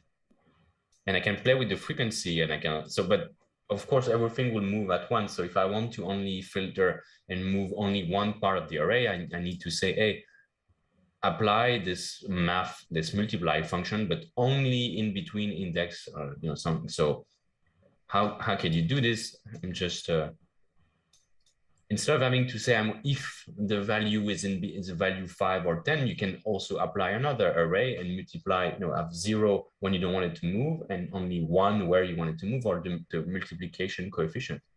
So instead of having just simple arrays, I can just have a random array instead and say just random numbers or random arrays. And this guy here is pretty cool because it would give you, depending on what you choose, either an array of 1 dimension, 2, 3, or even 4 dimensions. So if I take just back my number of objects, so they are in sync, I can directly play here and say, hey, I want now the y position or the z position to be, random between -1 and 1, for instance. So I'm going to take this guy here and put it here. And now you see that they're going to be, and I can, increase the bound. So I'm going to say, okay, between -10 and 10. And now they are still going in a sine wave in X and Y, but now in Z, they're also moving, they are randomly, put. And if I really want to make this kind of, put spheres everywhere, then I can just disconnect those guys and copy paste my random array 3 times. And have, for random position in X, Y, and Z. I'm just using the array pack, but by the way, you can, as I mentioned, you can use this random array and already give you an array in 3 dimensions. So I can just replace this, copy here, and now put, random values. I'm not sure, -1 and 1, and Y. Yeah, okay. Just remove because the array pack was packing nothing, but here, so it's a very small cube, but I can just increase here and say I want to be -10 and 10. And this guy the same, -10 and 10. And the Z -10 and 10. Now it's a bit too crowded, so I can just reduce the size of my sphere here. Right, the radius like this. And I have this cube of random values. Now, what if I want to change part of the sphere to have like a bigger size or not? Notice that on my array mesh instance, I have the scale and rotation. So rotation doesn't really make sense with the sphere, right? Because it's a sphere. But if I were to change this and put my cube instead, I'm deleting the sphere. You see how easy it is just to change stuff. I don't need to code anything. I'm just, connecting stuff. This actually works better with cubes. Now I can use the same random array. So this is one for the cube, okay, for the position. Now I'm going to play with the second guy here and play with the rotations or the scale. So the scale is going to be between, it has to be, 1, the minimum scale, and between 1 and I don't know, 5 in all axes, right? 1 and 5.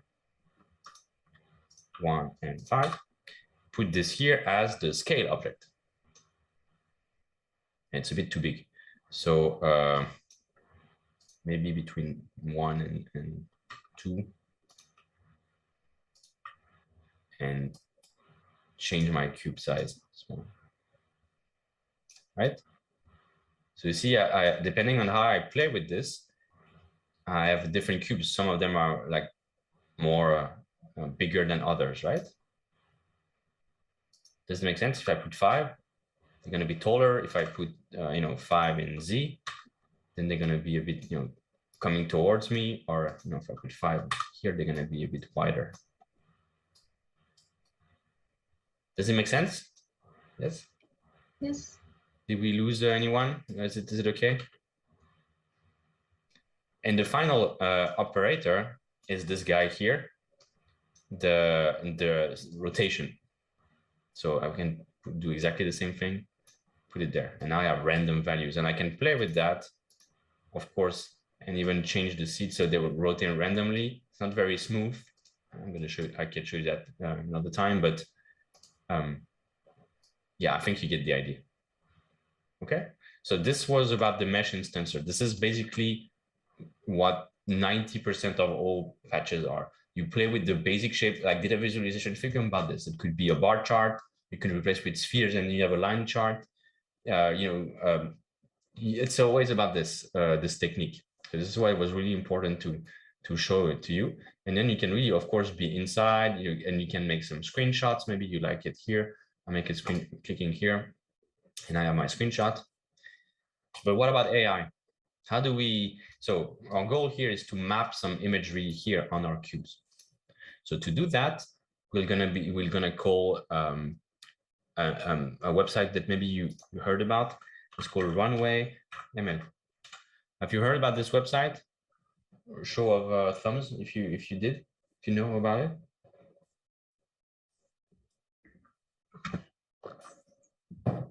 Okay, I have only one person, but so it's pretty cool.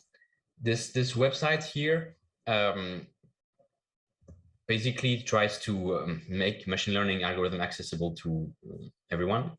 So you don't need to sign up. I'm gonna give you my account just to test, but when you sign up, you need to pay of course, because it takes GPU. It's cheap, but you need to pay.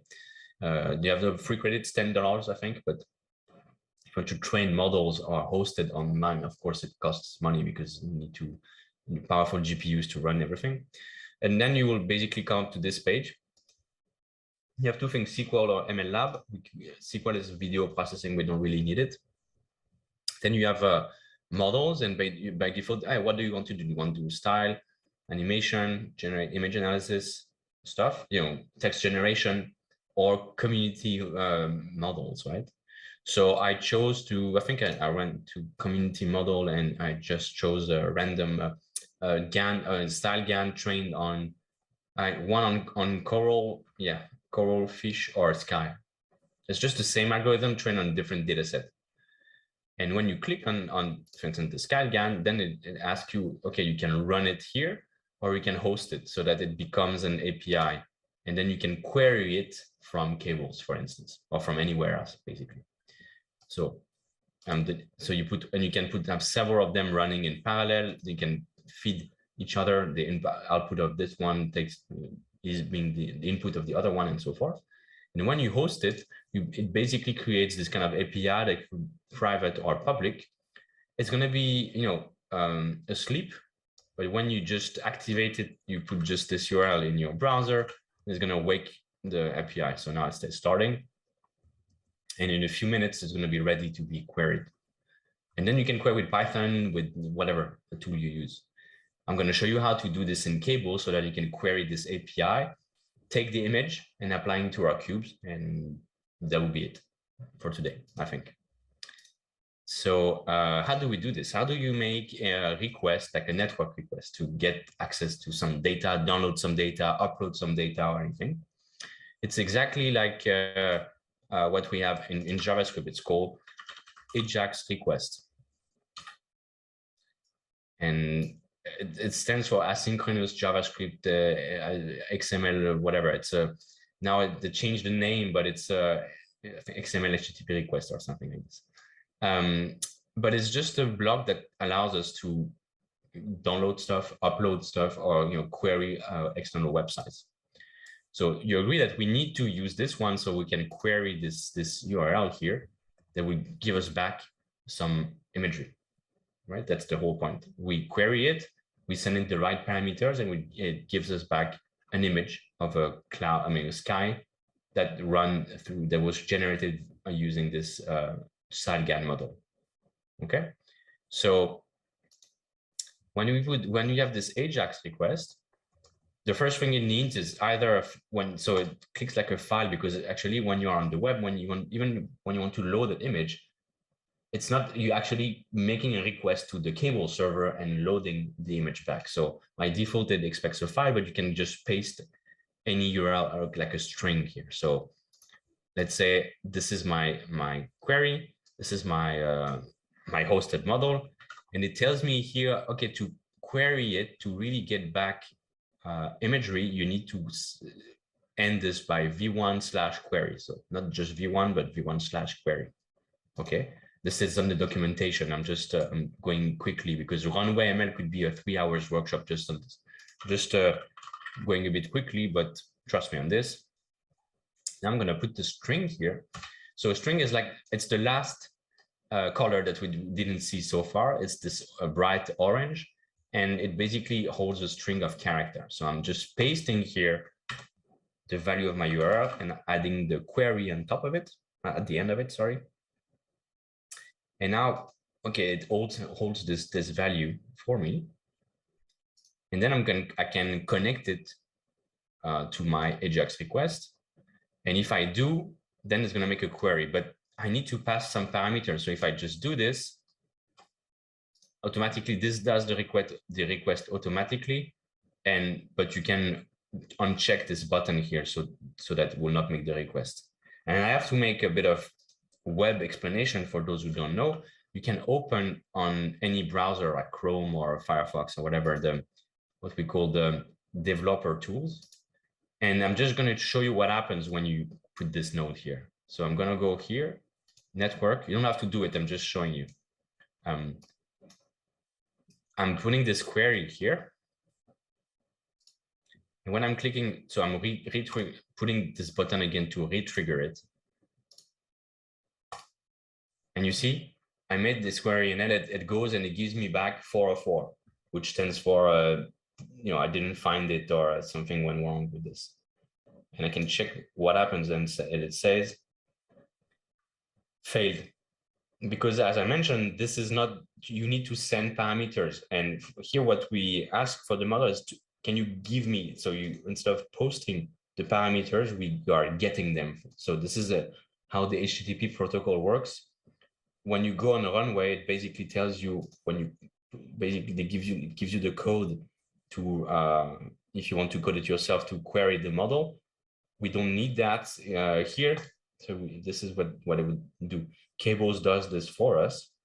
What we need to understand is that the method here should be post. So we are posting information to the website, and in exchange, it gives us back imagery.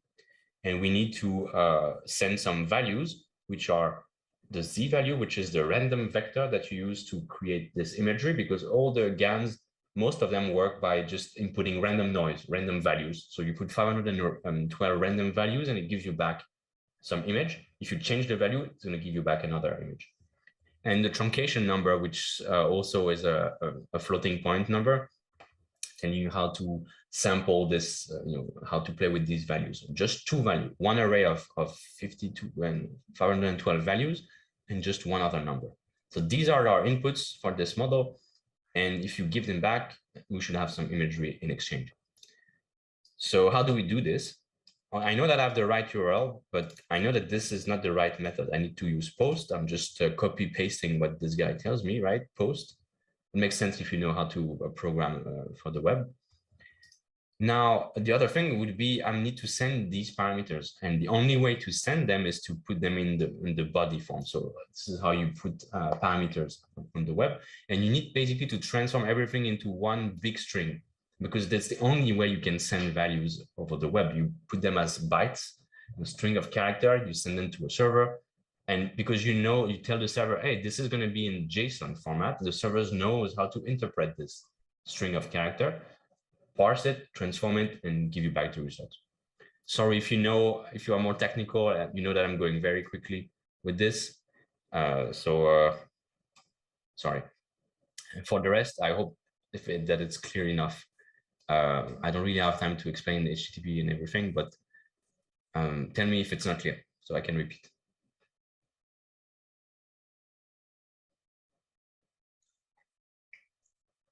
Okay, no comment, so it should be clear. So I need to basically serialize and transform my parameters into string. How would I do this? First, as I mentioned, I need to have a random value. So you agree that I need some kind of input from the user so I can change this value, not here on the editor, but in real time when I open this patch here, right? I need a way to change my value so the imagery changes. So how would I do this? I can just put a sidebar, the easiest thing that you can do in Cables. Putting my performance, I'm going to put this at the bottom so it doesn't overlap with this. I'm creating this sidebar here, and I'm saying, okay, I want to make just a slider because I need a slider for this truncation value and to generate the random floats, the random value. So I'm going to just put the slider, connect it under the slide bar, and you have it. I can call this, I don't know, options. And the slider, I can call it, random value. Okay, it's going to be between 0 and 1, and by default, it's going to be 0.5. Fine. Okay. So now it's that easy to actually create the slider here. Now when I open this in full screen, I still have my slider here. Very, very simple. Now what I need is that you agree that when I move this value here, the output is really changes in real time, right? So I need to wrap this value and this truncate and create an array of 512 values as my model requires.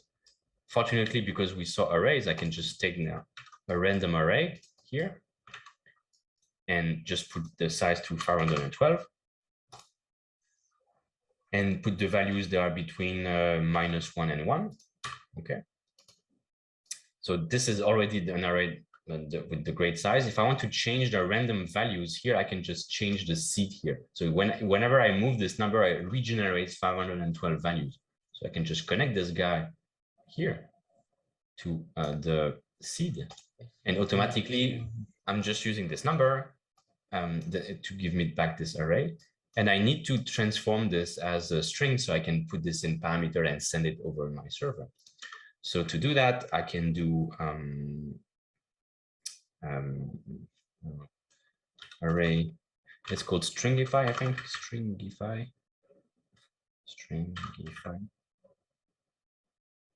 Yes, object stringified. So I need to put this in an object exactly as they tell me. You need to put this in an object with Z and truncation. So I need the key, and then put this into one big string and then send it to my server.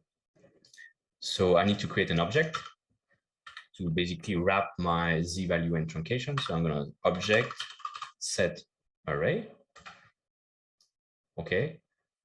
Set array. What is the key? Well, runway asks for the Z value here. And then it gives me back basically, well, Z with my 512 values. And I also need truncation, right? So I can make another key. And it will be object set number, because first we set an array, now we set a number. It's going to be the same object. So I'm going to, instead of creating a new one, I'm going to reuse the one that I had before. Just write truncation. Take my slider, put it there.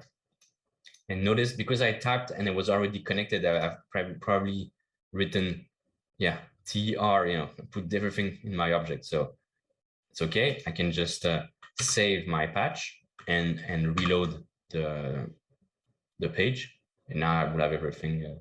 Usually you type the key and then you connect it, but you can do this. Now I'm transforming this object into one big string of character like this. Exactly as it, and passing this through here, my body. So in theory, if I have the right URL and I put this as object with the right method, I can now start to trigger my request. So I'm gonna, instead of clicking here in my editor, I want the user to be able to do it. So I'm gonna put a button in my sidebar, right? And I'm gonna connect it below my slider. And I'm gonna call this, generate. When I click on this button, this will be triggered, and I'm connecting my trigger to the query. So when I click, it makes this web request. And let's try this. I'm here. I'm clicking generate. It's loading. So it means it's calling the model somehow. And when it gets back, I should have a response here. So the response that I get here is image. So if you want to do it, I'm going to give you like this on this chat. So yeah, you can try it and query it yourself from your patches. So it's using my account, but it's fine. So now when I click, I'm making a request and I'm getting back some response. And once again, everything that we send on the web is just one big string of characters. So we need to transform it so we can extract our image. Because here it's a very big string, but it actually have the pixel value, and this is an image. It doesn't look like it, but it's an image. So when I click here, parse JSON, I have this key, and this image, and then I have this weird image/JPEG base64. Sorry, base64 is just a way to encode data.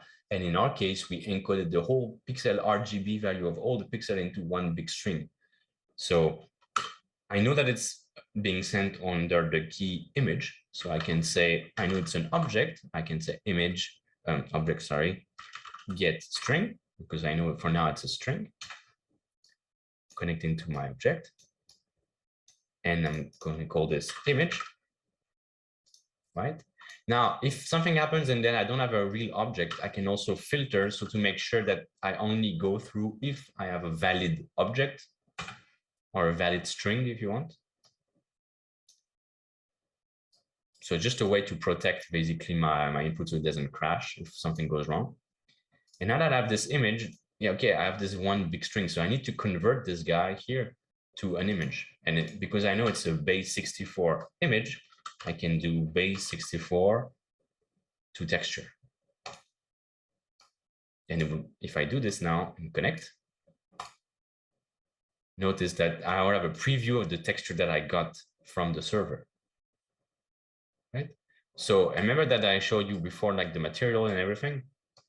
Well, in theory, I could, just apply my image as an input to my material, and then probably color each cube with my image that I got from my machine learning model. So it's a diffuse color here. I'm going to connect this here to diffuse, and now on each face of our cube, we have it. And if you don't like having both the matte cap and the texture, we can just either change the material. We don't need the reflection and the metallic stuff for now. So we can use instead just a basic material. It doesn't do much. It only does one color, like coloring. And now I just have a texture as an input. So I'm just disconnecting here, this guy here, and putting instead the basic material. It doesn't do much, but no shadows, no nothing. But if I apply my texture now, I have my generated sky apply on all the faces of my cube. Now, does it work for you guys? Any questions?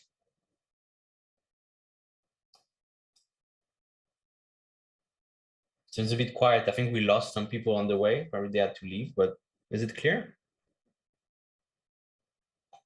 It's clear. Yeah. Okay. So if I move my random value here and then I click, I should have a new sky each time, right? So notice that because we are getting a texture, which is a square texture, and then we basically stretch it on different rectangles, it looks a bit weird.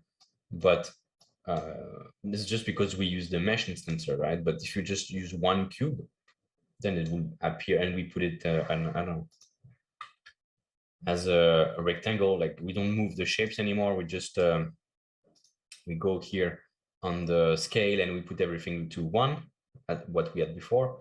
So I can just go here and say 1, 1, 1, and yeah, put everything to 1. Then it looks fine, right? The texture is applied on all faces, and I have AI generated cubes, right? So this is what I like. The cool part is that you can start to mix now interactivity from what you have here, the mouse and everything, and also call any API, so any service you want. I made some examples where I use basically Cables to do web scraping, so extracting images from Instagram. Yeah, so I will give you the patch. I make it public, and I'll give you the link so you can inspect it and play with it again and run it in your own on your own. So I can put the cubes a bit bigger, but yeah. So I'm not sure if you realize what we did. It's maybe it seems a bit complex but it's nothing compared to having to write everything from scratch here. You have interactivity, you have values, you call an external service, you get back the image, you transform it, you apply it to your scene in real time. This is quite impressive to me, at least. Not sure if you, I mean, for those who already know how to program, it may be a bit no, too simple to do. Let me know if you want me to. I have a few more tricks in the bag. I can show you as well. Yeah. Any questions? If you want to show more tricks, yes, please. Yeah, maybe is it too slow? I can go faster as well. I'm trying to be very didactic, but I can go faster. No, I think the speed was good. So it's my opinion. Okay. So things that I didn't mention here is that, okay, we get this texture and we apply it, but it would be cool if we can also apply some effects to the texture because it's a bit static here, right? We just have an image that we put. But exactly as imagine that you have this Photoshop, or other software, we have different kind of layers and you can compose them, right? You can blend the layers, you can make some masks, you can, apply some kind of effects to the layers, and you can do exactly the same trick here with the image that you get, or as I showed you before with the webcam, right? It's just getting the image and doing some effects. So the only the last part of Cables that we didn't really touch, of course there are tons of parts, but for this would be this image composition. It's very, very important because it is basically how you fake everything. As I mentioned before, we need to have performance, so you fake tons of stuff by doing image composition, fake shadows, you fake objects, and it's just image compose. And this node is a bit different from the one that we had before, because here it's really like you apply different effects, but instead of having the result at the end, because you're not sure how many effects there are, and you basically have the resulting texture here on the top instead of having at the bottom of the chain. So you have this chain of operations, but the result goes back here as the texture. So let me show you. I get my texture here from my API. Now I need to draw it in this texture composition, like a layer in Photoshop, right? So draw image will allow me to basically everything that is labeled texture effect. So if I go here and I just, just to show you, and I go into texture effects, you have 103 ops to manipulate your textures. So you have tons of them, right? You can do tons of things. I don't know, plasma effect, for instance. Want to know what it does? You put it here. And if I click on image compose, right, by default, you have this. Like plasma, I can move, I can just play with time and it would create this effect. So if I connect it to a timer, for instance, the same timer that we had before, right, automatically, I have this moving plasma. So now, because this is black and white, I can start to apply this maybe as a mask to my draw image. Why not? So this channel here is like a layer of it's but you can specify the size. So usually the smaller the size, the better in terms of performance. So yeah, it's really about the resolution and the effect. Yeah, and it has to be a power of 2 if you can, much better. So here I can only make maybe 512 by 512. It's a square texture. I don't need, and because it's going to be a square image anyways. I can play with different options here, but so this chain here, if I want to color the plasma, I can just now add the color area, I think, or color area, just color, and say instead of having a black and white plasma, and then after this, I'm composing it, adding another color, but notice that it's opaque, so I don't see the plasma anymore. But if I just lower the opacity, then I have both, right? Or if I change the blend mode, and then I to darken or to multiply, for instance, then I have this this other effect, right?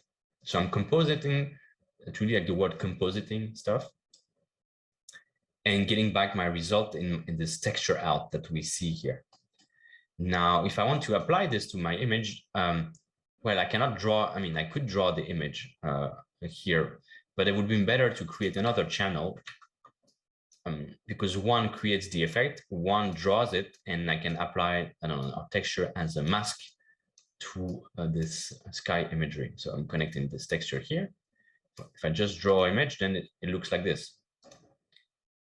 But you notice that this draw image also have this kind of mask option. So I can use this other texture now as a mask of this one. And if I do so, and I maybe remove just I need something black and white for the mask here. and put my mask to luminance, so black or white stuff. So the white thing are going to be, if it's black, is going to be masked. I can invert the channel, right? So it's the other way around. And now I can use that instead of just a static image. I can use that and apply it to my basic material. So I'm going to disconnect this because doesn't need to be put here. Sorry, I need to put this, I think, on my mesh instancer, not here. Oh, sorry. Yes. And use this output here. Saving the patch again. Right, so now I'm combining both stuff, right? Both techniques. And I'm generating imagery, applying some effects on top of it, and connecting everything back to cables. Questions about this?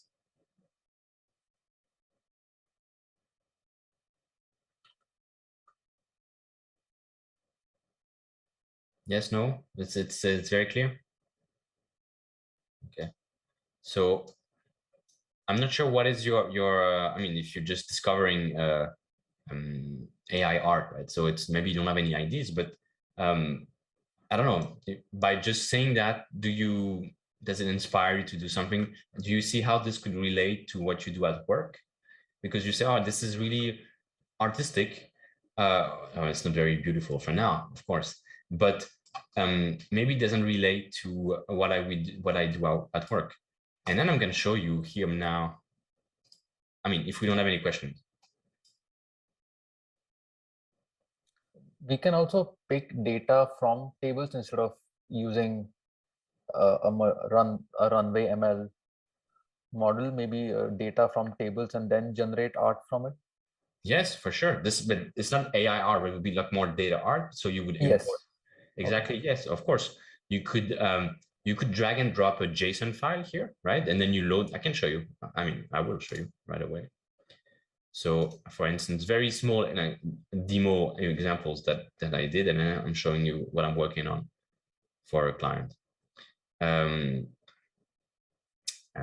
This guy here is just an example. So I took data from Spotify. You know, when you listen to tracks, you can use this website called Last.fm, which tracks your listening habits. So you log in with Spotify or whatever, YouTube Music, Apple Music, everything.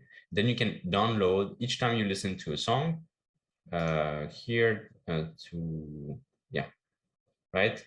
You get your tracks, your how many times you listen to each song, whatever, okay? And then I download this data, you can export it. And then I imported it here so that you have each node here as an artist. And the more, the more popular to me the artist is. So if I listen to this artist a bit more, it's going to be more active and brighter. And now I have this kind of data particles. So they are really mapped to the data that I had gotten from Spotify. And then you can have here a bit of options to play with the trail, to play with the blur, and create this kind of, maybe it's not really beautiful over Zoom, but it's quite smooth on my computer. And you can also, play with a bit less or more elements and play with the zoom. And still, so this is, the texture is being refreshed and redrawn on top of each other, and it's still interactive, and I can play also, rotate stuff. Of course, you have to lower the blur, or, I mean, you can do different effects. And this is really data driven, exactly as you said, right? This comes from data that's not made by AI, but that I imported in Cables. Does it answer your? Yep, it does. It's very cool. Thanks. Yeah, so just a small example. What else? So yeah, you can import data, and it's going to be exactly the same technique. So it's always going to be this AJAX request. Instead of loading an image, we will load some data that comes from the web, right? I'm going to show you another example that if you work with AI, like for work, for your clients and everything, that a student of mine did, which is quite cool, is to visualize the different layers of the neural network itself. So what does a neural network see at the different layers? So here we have our cat, and you can see the feature map, right? How a cat and the different layers of of the network. And you see, it's actually exactly like the brain. So it's just a good analogy for, neural network has lots of hype and a lot of misguided wording. But for once, we know how the brain works for visual part mostly. And we know that we first see some it's called pre-attentive processing feature. So this is going to be just shape, very, colored, just, small thing, but in parallel, exactly like a graphics card. Then you have a second stage where you start to associate part of the image. So you have texture. Is it going to be, really, a bit of height or, crossed or, texture in general. And then third stage, you start to associate stuff and you recognize shape and everything. And we have a bit of this here. You see the different, just the contours, edge detection, basically. And this is a bit of what the brain does in much faster here. And with all the, all the features, right? So you pick part of the shapes here. And so I thought this could be also very handy, it depends on what you work with, to visualize some of the algorithm that you create for work and explain to clients, for instance, how does our technology work? Instead of just putting in writing and having some visual that are not, they are just made up, you can really have this kind of more useful illustration and interactive. So this is, I think, a cool example of what you could do with this. Now, does anyone here work in data visualization? Like as a field, maybe for your job or no? Okay. So I can still show an example, but so usually in data visualization, we have, pre-made charts that we use, even for analytics and BI, right? This bar charts and everything. I included this library in Cable. So we have access to, it's called the Apache. So it's a free software, eCharts. eCharts, this guy here. And automatically now in Cables, you have access to all of these charts. And you can create any combination of all the charts that you see here. 100 and I don't know how many, but crazy charts, tree map, transition. And now for free, you don't have to really recreate the chain of operation as we did here. You just, there's one node, eCharts, you put the code that is given here. So the code is just a description of the file. So that's this one, for instance, right? So it's going to be x-axis is going to be Monday, Tuesday, Wednesday, and the y-axis is going to be the data here. Very simple object. And you just copy this, paste it in Cables, and you also have the chart ready made for you. One click.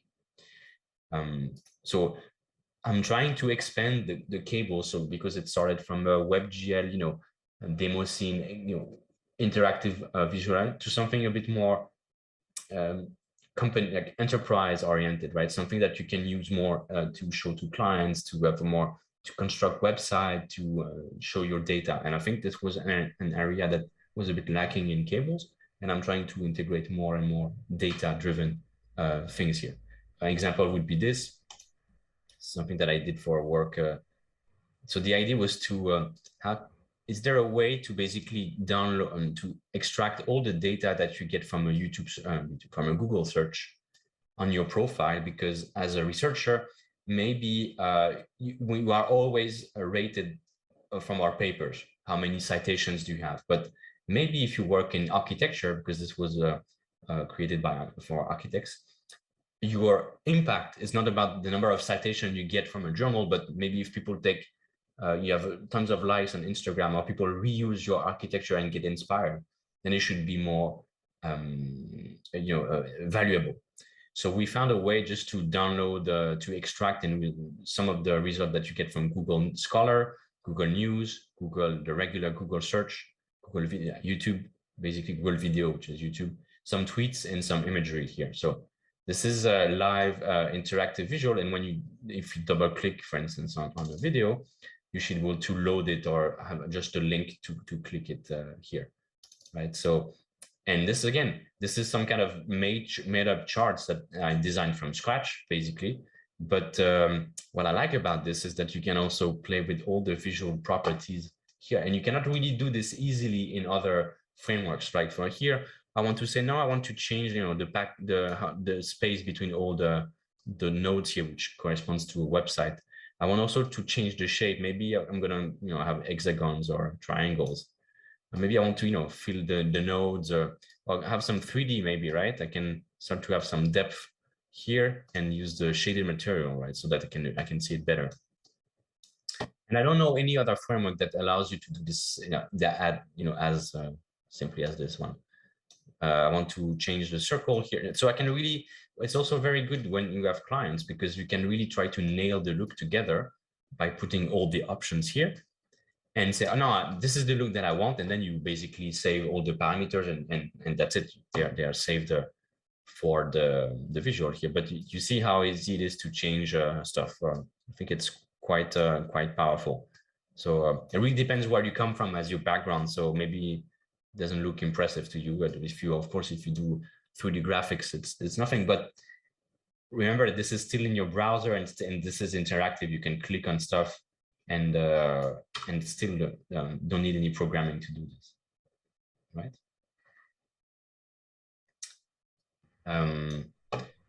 So yes, questions, comments? I have a question. Yes.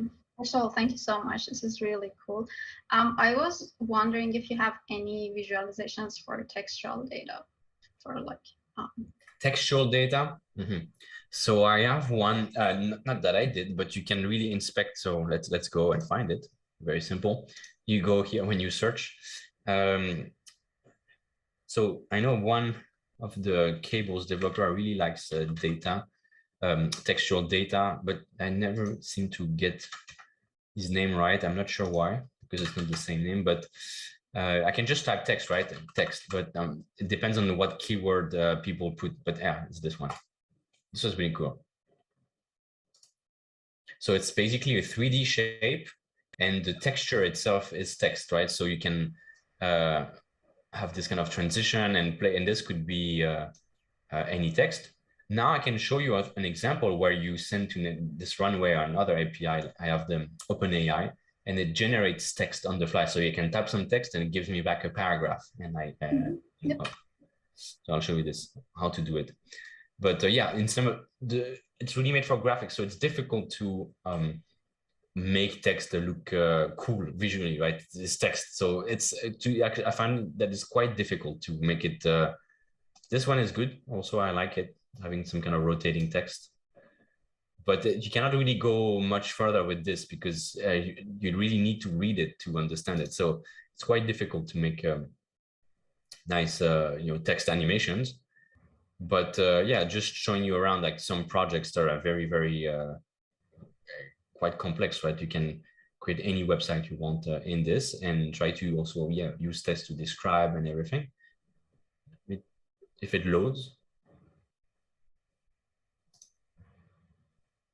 I think there's sound as well.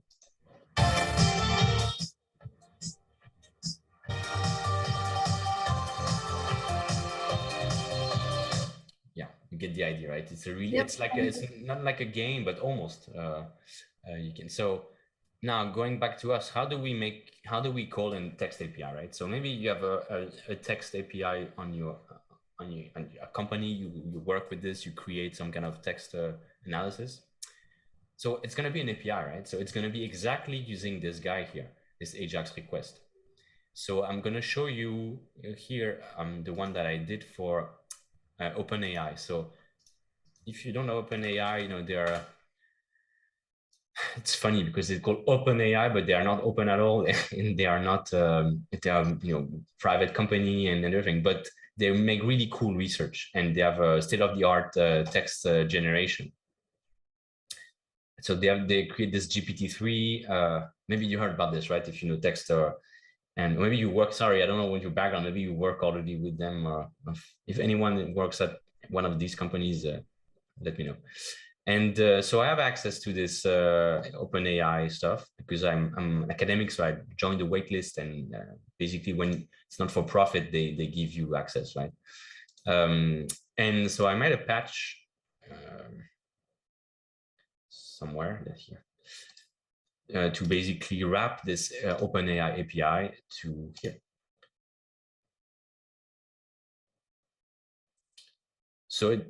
So first, notice that I'm instead of having to have cables everywhere, there's a way to just create some variables that you reuse instead of having to draw cables everywhere. So I'm using this node here called var set number or var get number, and it allows me to reuse this variable somewhere. So this is why this is how you can get your patch quite organized when you just need some parameters. So here, what it does basically, it's exactly the same technique. So I'm creating this big object that I'm sending. So here, when I'm filling these two properties here, so hello, can you tell me what you think of AI? Okay, this is my question, and I'm going to ask, okay, can you give me back 200 characters, right? So when I'm filling these properties, I'm basically creating this big object with just some of the parameters here, right? So the prompt, how many tokens that I want, and some of the temperature. So how crazy can the AI be? How many sentences, and so forth. So this is like, you can read the description, but this is what I copy pasted from the API. And I'm just trying to see if I did something wrong here. Yeah, so it's \n. Okay. And when I click generate, and in theory, it should call the API, and give me back one paragraph that I should display here. So it can take a bit of time because I'm asking for almost 300 characters. And I think this is a very good idea. Well, it's not very crazy, so maybe give me back more craziness. And then if I click again, it's going to recall the API again and generate a paragraph. But sometimes it can stop at just one sentence. So you really have to play with this. And then I'm going to show you for the last quarter where you get all these APIs that you can integrate in Cables. But you see, I think it's an interesting concept twice. Okay, so this is the AI answering, right? It's not very, very crazy. So I don't know if you have any sentence. What is deep learning? I don't know, right? And this is basically how you can play with this guy and generate paragraphs. But as I mentioned, visually, this is not very interesting because it's just a line. So you have to really try to integrate this into a more funky looking stuff. Deep learning is a subset of machine learning. Okay, that's correct. So it's factually correct. And so, you can make this kind of games and or you can think of this as maybe instead of writing with text, you find another way to write because you do a camera and you do pose detection, and then people are on the screen and they can, type the letters like this. Maybe you use the movements and the detection to drive some of the temperature. So if you are more agitated, then it's going to create more crazy sentences. If you're standing still, it's going to be very, not accurate, but, close to the data set that it has, right? So if I move the temperature again, in theory, it should say generate more craziness in the subset, in the sentence. Sorry.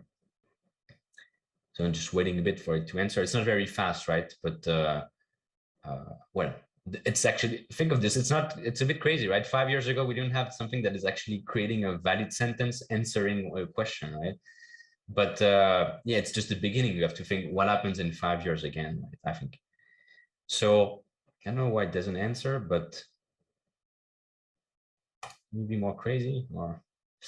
And so how do you get all these APIs? So there is, you can create your own. I think it's the best for your use case. I hope that you have your own and your companies and everything. So what does it say? Then it will use that logic to predict similar future inputs and output. A machine. So let me get just a sentence here. So in the decades prior to the 60s, machine learning was a series of rule-based processes. In other words, a machine will learn from a set of sample inputs from a large data set, and then would use that logic to predict similar future inputs and outputs. The machine will be given a set of attributes and then predict blah, blah, blah. It's actually correct, and it's not, and it's a long sentence, right? This is called supervised learning, and this is most often applied in data science. So sometimes you have to beware, because sometimes these numbers are crazy. So that if you really think that's a valid sentence, people use that to generate fake articles online, right? So, but you have to make sure, you have to double check, because sometimes it makes crazy assumptions and say, oh, in the 50s it was like this, and it was not. So yeah, and it's a very big sentence. So it took a bit of time, but you have a full-blown paragraph here that you can display and everything. So a question, what's your experience like with commercial art market regarding AI art? With the commercial art market, so how I work visually is that I create some kind of imagery, like AI, interactive, whatever, pieces for a company from their data, usually, and also for museums. So for museum, they really have a topic, but usually for companies, they approach me and they say, hey, we want to buy. Maybe you saw this on the Toronto machine learning website, actually. It's one of my images that you have on as the background. But this is like one that I already made before, but sometimes, most cases, is I have this company, we have the specific data, but we want to show that in a innovative way, and basically have a story that is our own. It's not going to be another data. No one can copy this, because it's really our own data set. And even though if you give me another company that does exactly the same thing, they would have a different data set, so it will never look the same, right? So that's and I'm not sure if I'm answering your question, but this is how I approach. Maybe, I don't know. Can you, does it answer your question? Can you walk us through museum AI art? Is it through open closed museum commissions? So usually, there's two. The ugly truth is that you usually need to apply to calls, right? Call for artists and everything. I hate this, because I don't come from the art background. I come from the science background. So I don't know. People don't really like you if you. It's fine if you have an artist that exchange with a scientist and they both apply. But if you have both, then they don't know where to put you, so they don't really like it. Personal experience. So I hope that people like my work, and then they come to me to because they wanted their I don't know, piece for their museum, right? So okay, yes. So this is one other approach. So if you go to the artistic call, but I call for artists, usually they're not very. I mean, it's quite difficult to live out of this. I'm not kidding. Even EPFL, I just saw that they made a call for artists. They pay you 1,500 francs per month in Switzerland. It's you cannot live with this. You cannot even pay rent. So to stay there for 4 months, you have to be rich, right? Because you cannot live out, and it's difficult to live as an artist. We know all that, but so the data science part is easier in that regard. But yeah, I try to do both, and try to really tailor to companies, because I think they have all the data, and they have usually more money than individuals, so it makes more sense to talk to them and say, can we transform your data into art? And I can show you maybe examples of this if you want. So the cable stuff is really the interactive things that I'm building. So what you see here is mostly not finished project, because in most cases I sign NDAs and I cannot show everything, but I can show you my own imagery. If you go on my website, then I have the rights to show it. And I have some, either videos or static images that are mostly data driven. So for instance, this guy here is, I can show it because it doesn't really look good on the computer. Let me show you the 9K image so that it can really zoom in. But what you see here is you have tons of nodes, and it's illustration that I did for a professor that was published in Nature and then covered in this other journal. So basically, they invented a new method to find communities, to describe how people behave in communities. And what you see here are 74 communities of college students ranking their friends from people in their class, from my best friend to some friend, by other preferences. So we can really see how people, like the most popular people, are put here at the center, and the least popular at the bottom. And it's really interesting to work with this data set to characterize community and find math properties on those ones. So this is just one example, but sometimes I have just like pure AI imagery like this one, or for instance, this one was what if, I don't know, if we could go on Mars. Imagine that Mars was a planet with water 5 billion years ago. So just maybe I'm gonna try to create some imagery that would actually show a bit of Mars, but also if it had water, and also a bit of abstract stuff. So this is not data driven, but still it uses a model trained on millions of images. So there's still data to involve to create this, but it's a bit of a stretch compared to visualizing data, right? This one, yes, this is what I wanted to show you, and actually made a Medium article out of this. So I think maybe if you work in a company setting, you would like this. Find it. Okay, it's about yeah, it's here, but okay, maybe I can find it.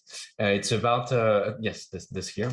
It was, I don't know, it worked well last year. So it's about showing a data visualization made from a company hierarchy. So all the people working in this company. So it's the Havas group, which is the 4th biggest communication group in the world.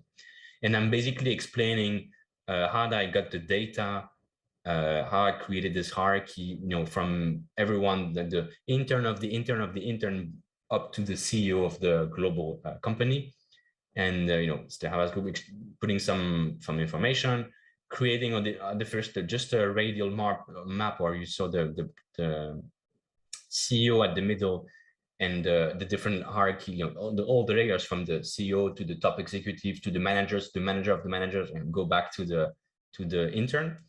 And then I basically explain the story from this technical plot, I would say, but already with the nice like color.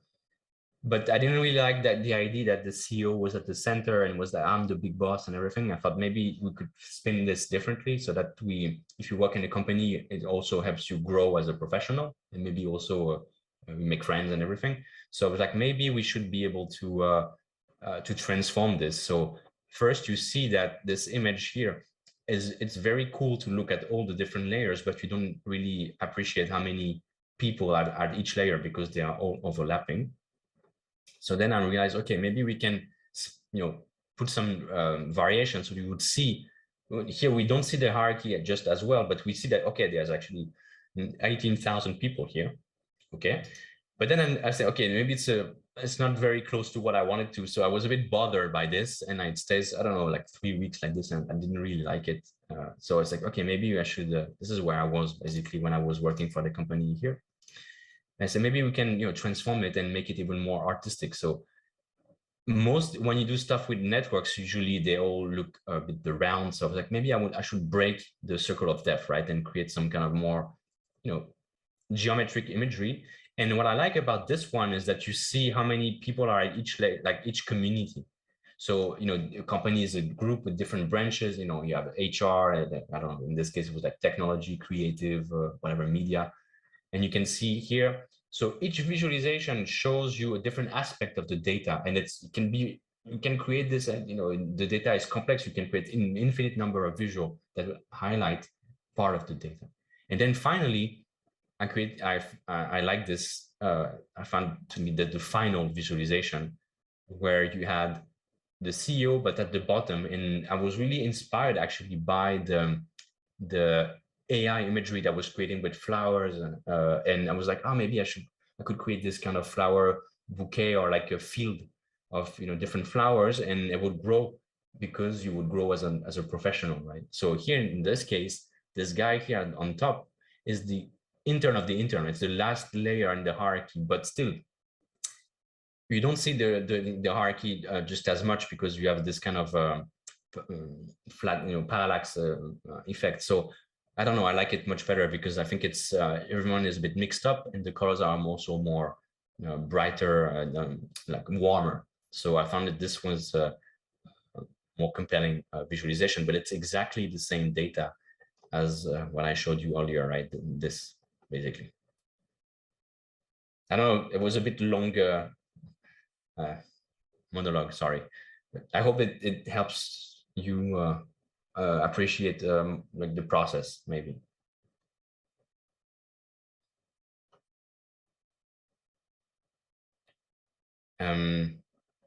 Okay. So yeah, so I have tons of other stuff, and I know that we all scratched just the surface, but I think this is, I mean, to me, this is the future, right? At some point, we're going to have less and less coding and more higher level abstractions, and to create visuals, I think this is the best framework that I know, free on the web, and you can share with anyone. So it's exactly what I'm going to do here. I'm going to put this to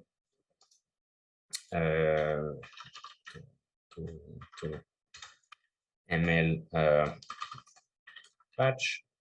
Let's say workshop. I'm going to put some keywords, AI one way, and then I'll share this with you first patch.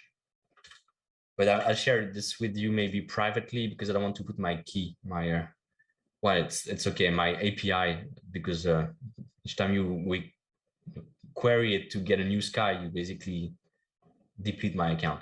So I'm gonna just give you this for you guys. So I'm gonna share this link here.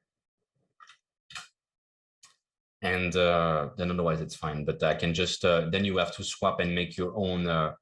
I'm gonna give this here and put it publicly a bit later, but you will have to, in the URL, to have your own runway URL, right? So you use it your own account. And I'm gonna put this to all right reserved. So yeah, and to finish, as I mentioned before, I want to also, no, I don't know, my links are broken. Sorry about this. Show you this this website, or you have more tools to continue in your journey, right? So it's called AI Artist. You can find it here. AI Artist tools is the first link. Yes, 41 creative tools for generative AI stuff. So most of them actually requires coding, but some of them are not. So Runway, right? It's the first tool. This one, Magenta, is the Google stuff, or you can create some melodies and play with instruments. Processing, you need to code. And funnily, the Cables is not here because it's not a tool to create AI imagery. It's just a way to connect everything and to create whatever you want. But I'm also sharing this with you in the chat. And now, if you want, now that we gonna close our workshop, what happens next? So if you like this workshop, then yeah, and great, thank you. Then if you want to move and continue forward, I invite you again to look at the Cables website, Cables YouTube channel. So if you type, I'm gonna also put this in the chat. You have tons of videos about operators, tutorials, and everything. Then if you want more in-depth tutorial on one specific action, I have just a new channel. It's a underground channel for now, right? Not that many things, but still you have some videos about how to build a data visualization portfolio, which has nothing to do with Cables, but these are Cable stuff. So I explain how to do web scraping, how to download the image from Instagram here, how to use Python in your browser, how to control your visualization from your phone. So you have this patch in Cables, and you use your accelerometer of your phone to control it, or a touch, for instance, how to include, make a beat and everything. So I'm going to also share this with you, and you can, view some of the work that I did. I mean, not the full version, but yeah, like YouTube version of it. And yeah, and if you also want to reach out, I'm also, yeah, you can reach out to me on Twitter or on my website and my email. I also do, if you want, private tutoring for Cables, so I help you get faster if you want to continue this route, or data visualization or data art. So you let me know if you want to go. And I hope that this workshop was new to you, that you learned stuff, and that you were quite happy with the mentor that we covered. Yeah, if you want to work on Cables, I also invite you to join just on the Cables website here the Discord community. It's free, and every Wednesday we have meetups, or you can see what people are doing, or ask your questions, and I will be happy to help you. Voila. So have a great conference for the next few days. I hope that it was informative, and yeah, if you have any comments or questions, let me know. Thank you so much. This was really great. Awesome. Thank you for attending, and yeah, maybe I'll see you virtually in the next few days. Otherwise, we can catch up online anytime. Let me know. I'm mostly connected.